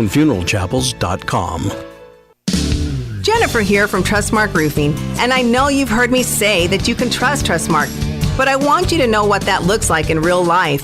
A few years ago, we installed a beautiful new roof for an older woman who was recently widowed. She was an artist, and colors were really important to her. So when she said she didn't like the color of a brand new roof, we took that seriously. She had picked the color and signed off on it, but I just kept thinking, if she's going to walk into her house every day and be disappointed, then we're just going to redo it.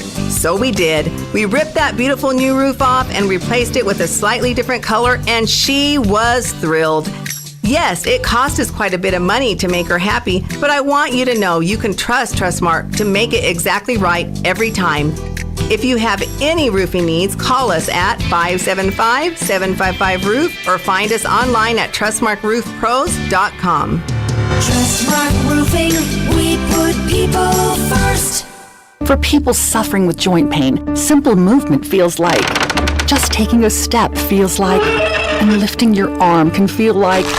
Don't let joint pain be in charge of your life. The skilled orthopedic experts at Loveless Medical Group SCORE are helping more people take back their lives with some of the most advanced surgeries in the region. We're doing more than restoring joints, we're restoring lives. Call Loveless Medical Group SCORE today at 575-625-3300 so life can feel like, ah. You are 13.8% more likely to die on your birthday.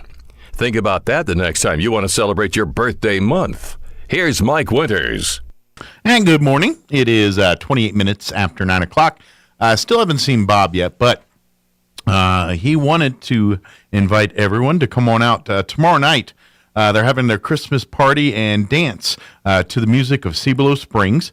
It's going to be at Westminster Presbyterian Church, which is located at 2801 West 4th Street here in, it's over right next to Enchanted Hills Park, kind of behind Champion Motorsports and that area there. If y'all remember, I I fail to remember what's there now, but it used to be the Masonic Temple right there next to it, too. But anyway, it's right there. It's from 6 to 9 p.m. tomorrow night, December 17th. Admission is only $5. And in addition to Cibola Springs, dance to Sidney Richardson's 50s and 60s rock and roll. Also Marvin Roberts Country Western. They're going to be doing refreshments and a brisket dinner and more, all for $5. If you have any questions, more information, you can reach out to Tom Blake, 575-420-3434. Again, that's 575-420-3434, or Bob Power, 575-910-4648. I forgot how to sit down there for a second. You having troubles? I sat down and literally almost, I was on the corner or the edge of the chair and almost fell out. Surprised you missed it. I did. I was engrossed in my reading. I'm over here bull riding a chair. It's kind of like the Naked Gun, where you just sit there talking. Just happening in the background. Just flames and explosions in the background. Nothing to see here, folks.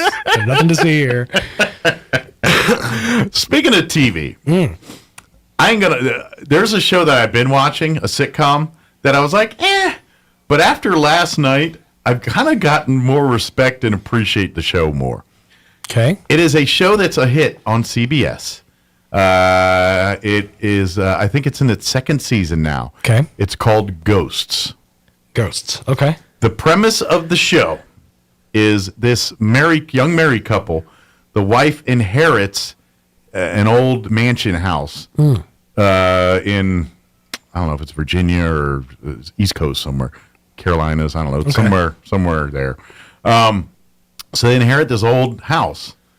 Well, so they get the house and they're going to open a bed and breakfast with the house. Okay. Well, they move into the house and the wife ends up falling down the stairs, or something happens where she takes a tumble. Well, when she comes from the tumble, she can now see dead people.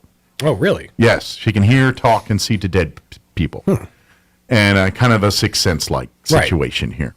She Haley Joel Osmented herself. And it turns out when you live in an old haunted mansion, there's a lot of ghosts there. So there's like a six-pack of ghosts that are like the inner circle friends of her. One's like from the Revolutionary War. One's a Native American from back, back before, we were here. Mm-hmm. There's a Viking. There's the lady that was like the manor of the house at one point. She's the heiress, I guess you'd say. Mm-hmm. And there's a famous of her time, a gospel or jazz singer. I don't remember which, but anyway, and there's like a hippie that got killed by, and they were all killed there in the house. Yeah, like the Revolutionary War soldier was killed there. The Native American was killed in battle there. So on the property, not necessarily in the house. Yes. Okay. Yeah. Well, yeah, on the property. So they're in the house, but they're on the property. Mm-hmm. They can wander outside. So now we're kind of tapping into like some Pet Cemetery elements. Yeah. Is this a comedy? Yes. Okay. Yes, it is a comedy. That's what's great. It's such an off-the-wall comedy, but the more I've been watching it, the more I dig it. And what sealed the deal for me last night, I've got to be delicate on how I share this. Okay. So one of the ghosts is a guy from the, I think, 80s or late 80s or early 90s. He was a Wall Street business, and it was kind of a frat boy type deal. Mm-hmm. And so him and his boys went to this mansion because one of the former people went there to party, and he ended up dying at the party with his pants off. And so turns out he was actually doing a good thing and all that, but you learn that over the course of the show. Right. But anyway, he's one of the ghosts. So the ghosts, they can interact and talk. And so now that they have a human that they can kind of commiserate with, so now she's like, she communicates because her husband can't see the ghost. Right. Just her. And so there's a lot of that going on. And so she's also trying to hide the fact that she can talk. No, the husband's very much a part of it. Oh, okay. And she's kind of a mediator with, like, because there's another one who's like a Boy Scout leader that he got shot in the head with an arrow on a camping trip there. And so he walks around, and they all are in the state of when they died. Uh-huh. So he's like in a Boy Scout uniform with an arrow going through his head. The guy's sitting there with no pants. There was a guy that has no head, but he only shows up once or twice every week because he can't talk. Right. No head. So he's just a back character. He just rolls through like thing. And there's like a group of like really zombie-like people that live in the basement. They just kind of hang out down there and spend a lot of time looking at the water heater. But it's a whole thing. But last night, they did a 1-hour Christmas special. Okay. It's kind of their finale for the season till whenever they put it back on again. Right. And the premise of the show was the husband's sister and a boyfriend come to visit for Christmas at the bed and breakfast there and all that. And I missed the part where somehow they're in on the haunting. They know all about that and all of this. Well, so during the while they were there was a light bulb that they had to change or electrical outlet. Well, the wife was doing it and got electrocuted. Well, when that happened, she got possessed by the Viking ghost. So for half the episode, she's walking around talking like the Viking and doing the Viking stuff, which is funny. But it spawned an idea. I guess they were talking to the ghost, and the pantsless ghost, the guy that I was talking about, the frat boy guy, he wants to have relations one more time. Oh. Can't do it. The boyfriend is willing to shock himself, like to try to recreate to get to possess. Well, they found out that because someone got accidentally possessed in an earlier episode. Well, they found out to get unpossessed, you just got to go through the ghost barrier. So, like, the ghost can only stay on the property. So you get in your car and bulk off. They can't stay with you once you get unpossessed. That's how to tear it away. Gotcha. So they were like, well, that's how we'll unpossess you. But they tried to, and almost kill the guy for a minute. But anyway, the whole premise of the show was this guy was going to be possessed just so this guy could have relations one more time. And he was going to do it with the guy's sister, the wife, with boyfriend, or girlfriend, whatever you want to call it. Right. Just wrap your head around someone writing this show.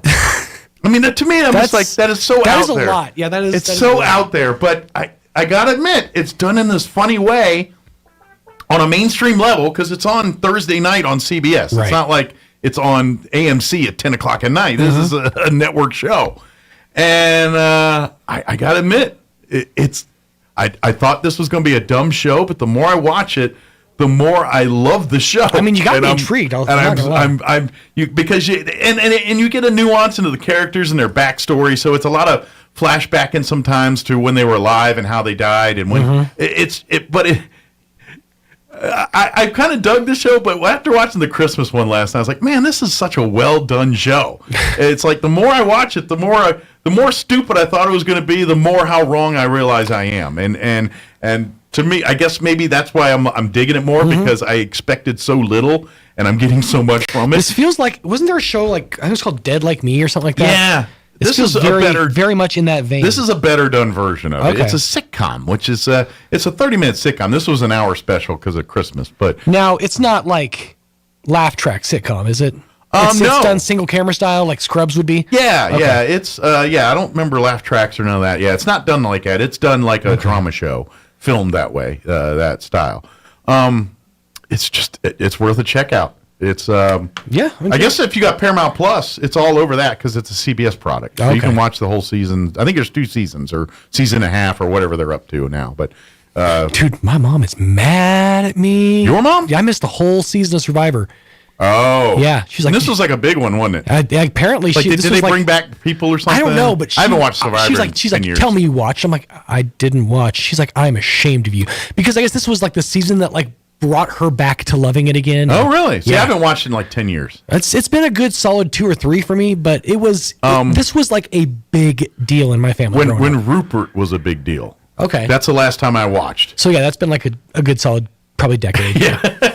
Is he even on the show or ever mentioned in the show? He pops up. It's just there's little things like, okay, you know how Jeff Woodall Probst when he was bringing the people to the shore, he'd go, "Come on in, guys." Doesn't do that anymore because somebody, I guess, last season says it just really bothers me the way you say guys. Well, I'd be a victim of that because I call people guys. And so he said, "Okay, I'll never do it again." And so now he just says, "Come on in." Well, I mean, okay. It's woke Survivor though. It is. It's semantical. I do that. I'm notoriously bad at that. I'm the worst at it. Yeah, in a room full of girls, I'll see you guys later. Well, if I do it, I'm going to continue to do it because I don't have a better way to address people. I'm not good at catching myself, and if I constantly correct myself, I'm going to be spending most of my time correcting the things that I say wrong. Well, and this is the world that the triggered people need to understand. You got to get intent in your head. they're not intending to do it. And quit acting like they're intending to do it. Right. Shut up. You're not normal. What you're doing is not in the normal stream of things. And therefore, you want to normalize it, you're going to have to give people grace periods. That's all I'm saying. Don't be, I think it's ridiculous, and I don't really want to play the game, but at the same time, if you're wanting it to do something, don't be yelling at people because they're doing it what, quote-unquote, is really the normal mainstream way of doing things. You're the oddball. You're the one that needs to be come correct about this stuff. Malicious compliance is not necessarily compliance. Yeah, that's the, you better learn context where you come out being all, otherwise you're going to find out real quick, people are going to, I don't understand this. You act like this, people are going to treat you like that. And if you get your butt whipped because of that, that's on you. Right. I don't know how many people growing up heard this, but I've always been told, do unto others, treat people the way you want respect, it's earned. You got to give respect. These are all the values that myself and quite frankly, many people have been brought up on. And when you come in trying to tell us differently, we got a lot to say to you, and you're not going to like it. Or we'll just stay quiet in the second mic and let the first mic do it. It's just the easier way to get things done. Well, see, you always got to have a good solid mouthpiece. This is where I get in trouble. I've never been one to speak my mind. I've always been, it's a blessing and a curse, in some way. I have couth, and I know when to say things and when I don't, but in a forum like this where, I kind of am supposed to give my opinion on some things, I try to keep it out of a lot of stuff, but, times like this, I get to share. Yeah. And that's how I think. So anyway, back to Survivor. Sorry. So what was so amazing about it? I don't know. She was just in love with this season. She's like the characters were perfect. She's like the swerves. It was. I knew they were hyping it as a big one, and I just don't remember because I remember a month or two ago, whenever the seasons premiered, I remember seeing the commercials. Usually it's like the end of summer, right? And I was like, and I literally looked at Kim. I was like, "Do you want to try to watch this again?" And because I remember seeing it, I was like, oh, maybe this might be interesting. What are we watching on Wednesday night right now? Nothing. Let's see what's going on there. Right. We can tape Masked Singer. Actually, that's Thursday nights, isn't it? When Survivor's on. Or is it Wednesday night? You are such an old married couple. Yeah, I know. I think it's Wednesday night. I love it. You plan your evenings by what's on TV. This is how I'm raised, man. I admire it, dude. This is my generation. This is how I was, yeah. That's relationship goals. Yeah. What that is. Well, this is our life, Right. This is what we do. We're married 20 years. We're each other's, best friends, and we hang out, and it's just what we do. So we can sit in a room and not, have to have a debate or conversation, or we can. It's just what happens. Right. Sometimes we'll, matter of fact, the other day, Kim's, are you okay? You've been quiet. You haven't said much. And quite frankly, I flap my gums all day. I get home, I'm tired of flapping my gums. Exactly. And that's kind of what, and so people misinterpret that for I have an issue. And I'm like, no, I'm just tired of being put on performance. I want to sit here and isolate and vegetate. That's what I want to do. Isolate and vegetate. All the eights. Yeah. So, but that's what it is. So, but yeah, because I remember asking, I was like, and she just flat out no. I was like, okay, never mind, and then we moved on about to the next thing. So, but actually tonight we've watched the first 2 episodes of the Harry and Meghan documentary on Netflix. There's 6 total right now. As they've released the first 3 last week, and I think another 3 this week. I thought we watched the last 2 episodes, I think like a Friday or last Friday. The first 2, I'm sorry. And my wife didn't say much. So I kind of thought, well, she wasn't into it. And then last night she goes, hey, do we still have more of that Meghan and Harry? I said, yeah, we probably had, I know we had one more, but I think they've added episodes. And I looked, and sure enough, we got 4 episodes to watch. So I think that's what I'm watching tonight, in case you care. But no, curious. I started watching a documentary on Netflix, and I fell asleep last night to it, but it was still pretty interesting. Yeah. I think it was called Pray and Obey. Okay. Or Obey and Pray. I'm not sure. Familiar with that one. It's all about the FLDS and Warren Jeffs. Oh, okay. And how they set up like their compound down in Texas. And I've seen some documentaries about It's a messed up. It is a trip. Some of the stuff that they talk about, how Warren Jeffs basically inherited it from his father, and inherited even some of the brides of his father. People like that guy. There's not enough bars. There's not enough walls. There's not enough prison. We can put a clown like that. And I know people. You can do. Yeah, but when you get to a point when you're raping family, right, and the sick shenanigans that this guy and other men like him in that LDS whatever mess that they're in, whatever they're what is their sect called? It's not part of the normal Latter-day Saints. It's like a certain sect of it. The FLDS is fundamentalist. Yeah, the FLDS. Yeah, that's the old school Latter-day Saints. It's kind of a Latter-day Saints have modernized to things like not polygamy and having relations with your keep sister. Sweet, obey and pray. That's what it's called. And that's the other thing is keep sweet. Yeah. That was so Warren Jeffs' father, like the creator of the FLDS movement or whatever. That was the thing he always used to say is keep sweet, which is continuously do the things that make you attractive to the older men of the church. Here's the thing that I never get about things like that is because you look at Warren Jeffs. I'm sure y'all seen Warren Jeffs. He's no David Hasselhoff. No, he's a goofy looking dude. Yeah, he's no David Hasselhoff. He's no sexy man like the Hoff. Right. I'm making a joke, by the way. People are like, well, he likes the Hoff. I was just joking. I don't understand how a person like that can manipulate that many people into thinking what he, that he's this Messiah power, person. It's charisma. It's all these things. I have charisma. I don't think there's any way, shape, or form I can convince people to think I'm. You also don't have a God complex. Yeah, that's true. I don't. I'm the opposite of that. I don't want attention. I don't necessarily think Kanye is anything to necessarily look at, but he had the ability and belief in himself to promote himself as Jesus, and you believe something about yourself long enough, others will believe it too, I guess. Yeah, I just don't. And I get it. Case in point, I've believed for years that I'm talented. Eventually, somebody will believe it too. Okay, he is talented. See, it works. Is it just talent people want? That's all of us are talented. Right. It's something. I mean, I'm just saying, right? Is it just a the talent? Come on for that one part. By the way, I keep seeing this meme of some SWAT police. It's like an 80s. It just stopped here. It's like an 80s a picture of a SWAT team busting in, and they all got Columbia House in the back and said, when you still owe Columbia House for those 30 cassettes for you got for 1985, and it's just there, and it's the background's distracting, but it's funny. Anyway, I just don't understand like Koresh. I mean, I get it. It happens, but I'm just like, how does it get there? How does it go from here to here? And that's why I'm kind of fascinated by shows like that. Like, I'll watch the thing on the Unabomber. I watch the Jeffrey Dahmer thing. I'll watch those, not because I'm a fan of sycophants. It grosses me out. I am obsessed with the psychology of it. Sure. I'm like, how does Jeffrey Dahmer go from there to here?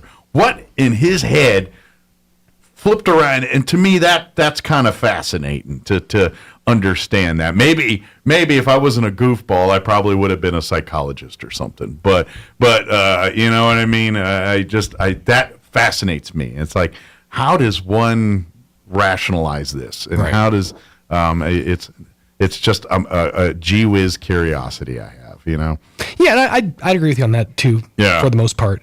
I just want to kind of know what goes into the psyche of somebody who does things like that. Yeah.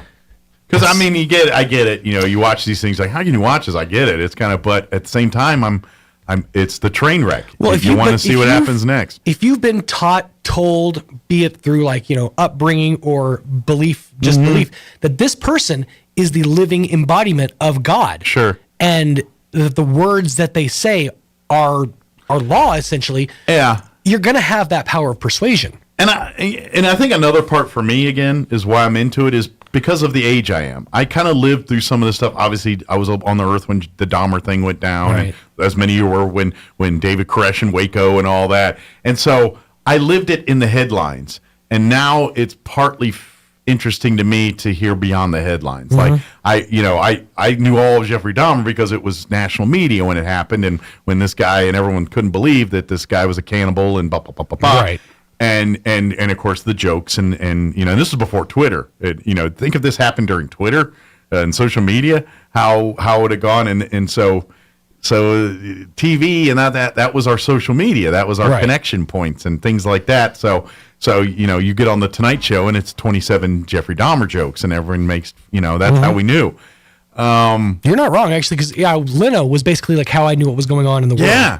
And so now that there's this whole story and as a person that lived through that, I'm like, all right, what went down? What I saw the jokes. I saw all. Yeah, he's a homosexual. He eats bodies, and what was all the details there? And how does one get here?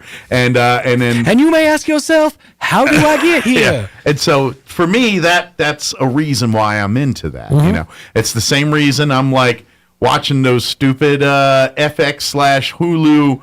Pam and Tommy documentaries and Mike Tyson ones and all that, because I lived through these and I hear what the media gave. Now I'm kind of wanting to hear the whole story. Side. Yeah, the rest of the story, as Paul Harvey would once say. So that's kind of my mindset on it. That makes sense. That's why I kind of addicted to and I think Netflix knows this. This is why they crank out all these documentaries.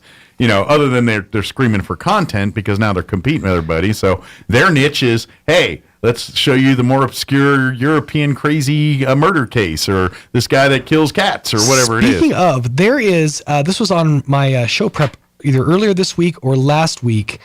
There's a 4-digit code that you could put into the search bar of Netflix that brings up every single true crime piece of content that they have. Oh, really? Yeah. I'm trying to find. I would imagine it could fill a small stadium because they got a bunch of them. It's a bunch of them. Let me see what it says. Yep, here it is. Now, if you go to your search bar on Netflix and you type 9875, you're presented with hundreds of shows and movies all under that genre of true crime. I wonder where that number came, like that code of all codes. Apparently, so internal, it's like the insides of Netflix, every genre is categorized under a different numerical code. And it just happened to be that numerical That's just, code. That's the one for so true it's their crime. indexing. It's not some representative or anything. It's just like the 4-digit code for whatever. Their Dewey Decimal System. Gotcha. Okay. So nothing significant. Yeah. All right, it's 9:52. Let's go ahead and get a news update and quick commercial break, and then we'll wrap up the show. Don't go away. You're listening to Mornings with Mike Winters. Now your Pecos Valley News Update. I'm Jared Cirillo. A Roswell man arrested and charged with the theft of more than 20 catalytic converters from vehicles at a sales lot.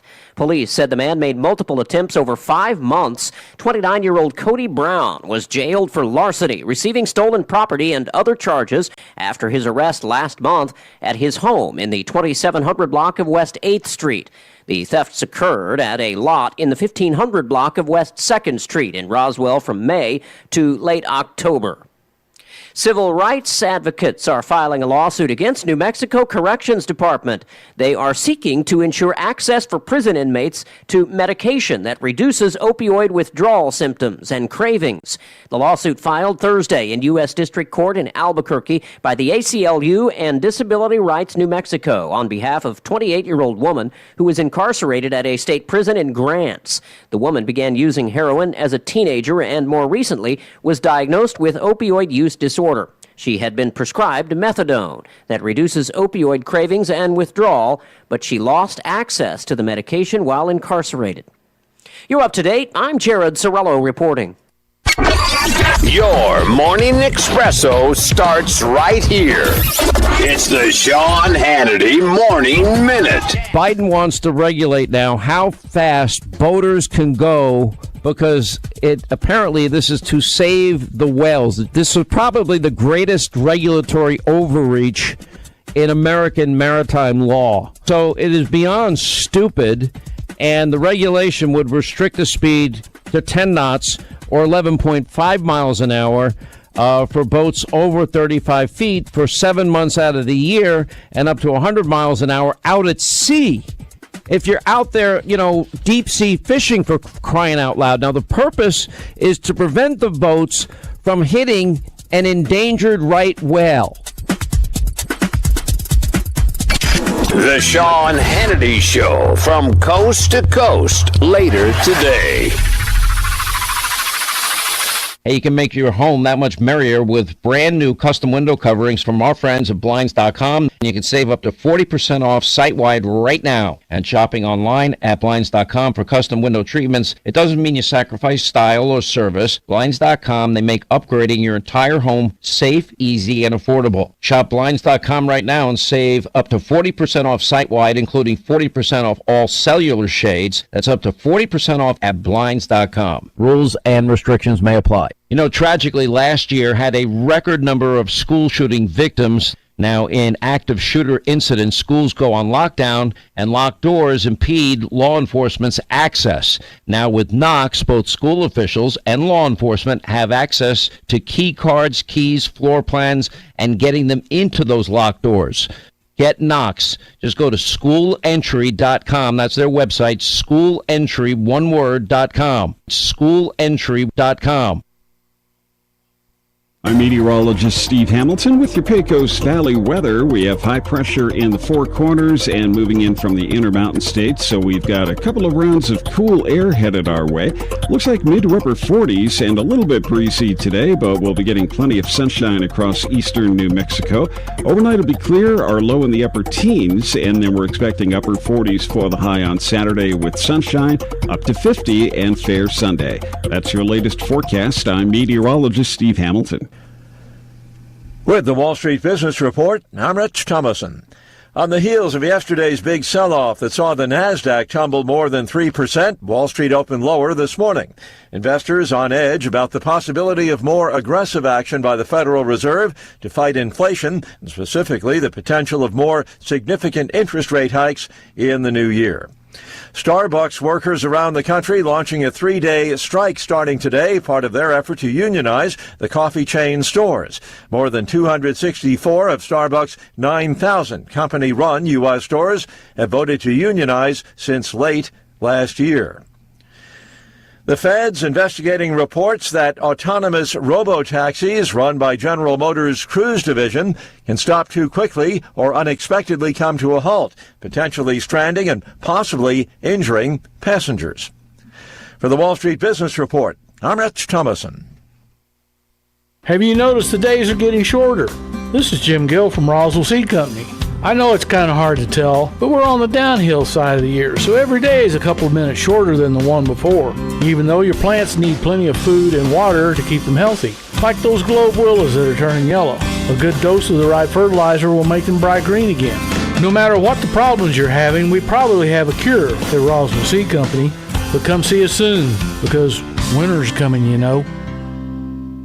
Roswell Skin Center, a brand new state-of-the-art facility located in the 400 Penn Plaza building here in Roswell, is now accepting new patients. Dr. Brandon Cometti and his team offer a full range of skin care services, including general dermatology, surgical and cosmetic procedures, including cutting-edge laser rejuvenation, Botox, filler, laser hair removal, chemical peels, and other non-invasive options to improve skin health and turn back the hands of time. Call and schedule your appointment at Roswell Skin Center today, 208-2509. That's 208-2509. One of my favorite things about Christmas is spending time with my family. My son will be home from college. We'll get to spend some quality time together on the golf course. I won't get to be with my parents and sister or brother this year, but that doesn't make me any less a member of the family. I still love them and they still love me, and I would do anything for them. I pray for them and want what's best for them. I want to encourage them when they need it and do my best to support them in their life journey in a positive way. In the same way, we should have a similar role within our spiritual families. Being a member of a church family is an active role. God calls us to be members of the church. That is a call to action, not just to sit on a pew. Being a church member isn't always easy, but it can be life-changing in a wonderful spiritual way. Churches are never perfect, but they are there to give support and love needed in the best and worst of times. Who wouldn't want to be an active part of that kind of family? Join us at the Country Club Road Church of Christ for worship at 10 a.m. on Sunday, located on the corner of Country Club and Washington in Roswell. The 2022 basketball season is underway for your Roswell Coyotes and Goddard Rockets, and the place to go to catch all of it is KSVPTV.com. Goddard, little pressure here in the half court, and they force the turnover. Great job. Head for KSVPTV.com and click on the Roswell Coyotes or Goddard Rockets tab to see it all. KSVPTV.com, Southeastern New Mexico's sports authority, then, now, and always. A Greek-Canadian man invented the Hawaiian pizza. His name was Tex Colorado, and he was from Detroit. Here's Mike Winters. And it's closing in on 10 o'clock. That's about going to do it for us. Thank you very much for allowing us to be a part of your day. Have an amazing day and an amazing weekend. We'll be back bright and early, 7 a.m. We'll be doing shows all week next week, and then Christmas we'll talk about that. But we'll be back all next week. Till then, take care, everybody. Your home for Sean Hannity in Roswell. 106.5 Roswell's Talk FM, KEND, Roswell, New Mexico. Breaking news this hour from townhall.com. I'm John Scott. Ukraine's capital came under one of the biggest attacks of the war as Russia's invading forces fired dozens of missiles across the country. Strikes reported in at least 4 cities, and there was widespread emergency power outage across those cities. 2 deaths have been reported. A storm system that spawned dozens of reported tornadoes from East Texas to the Florida Panhandle was all but done with the South on Thursday, but elsewhere, heavy snow and high winds meant more blizzards in the northern Midwest from the Dakotas through Michigan. Brianna Vitarlo in Duluth, Minnesota, says the power went out briefly and snow-covered trees were down all over her neighborhood. We have big pine trees, like 50 feet high, over 50 feet high, and we have one hanging on our power line right now. So we're just like playing along with when the power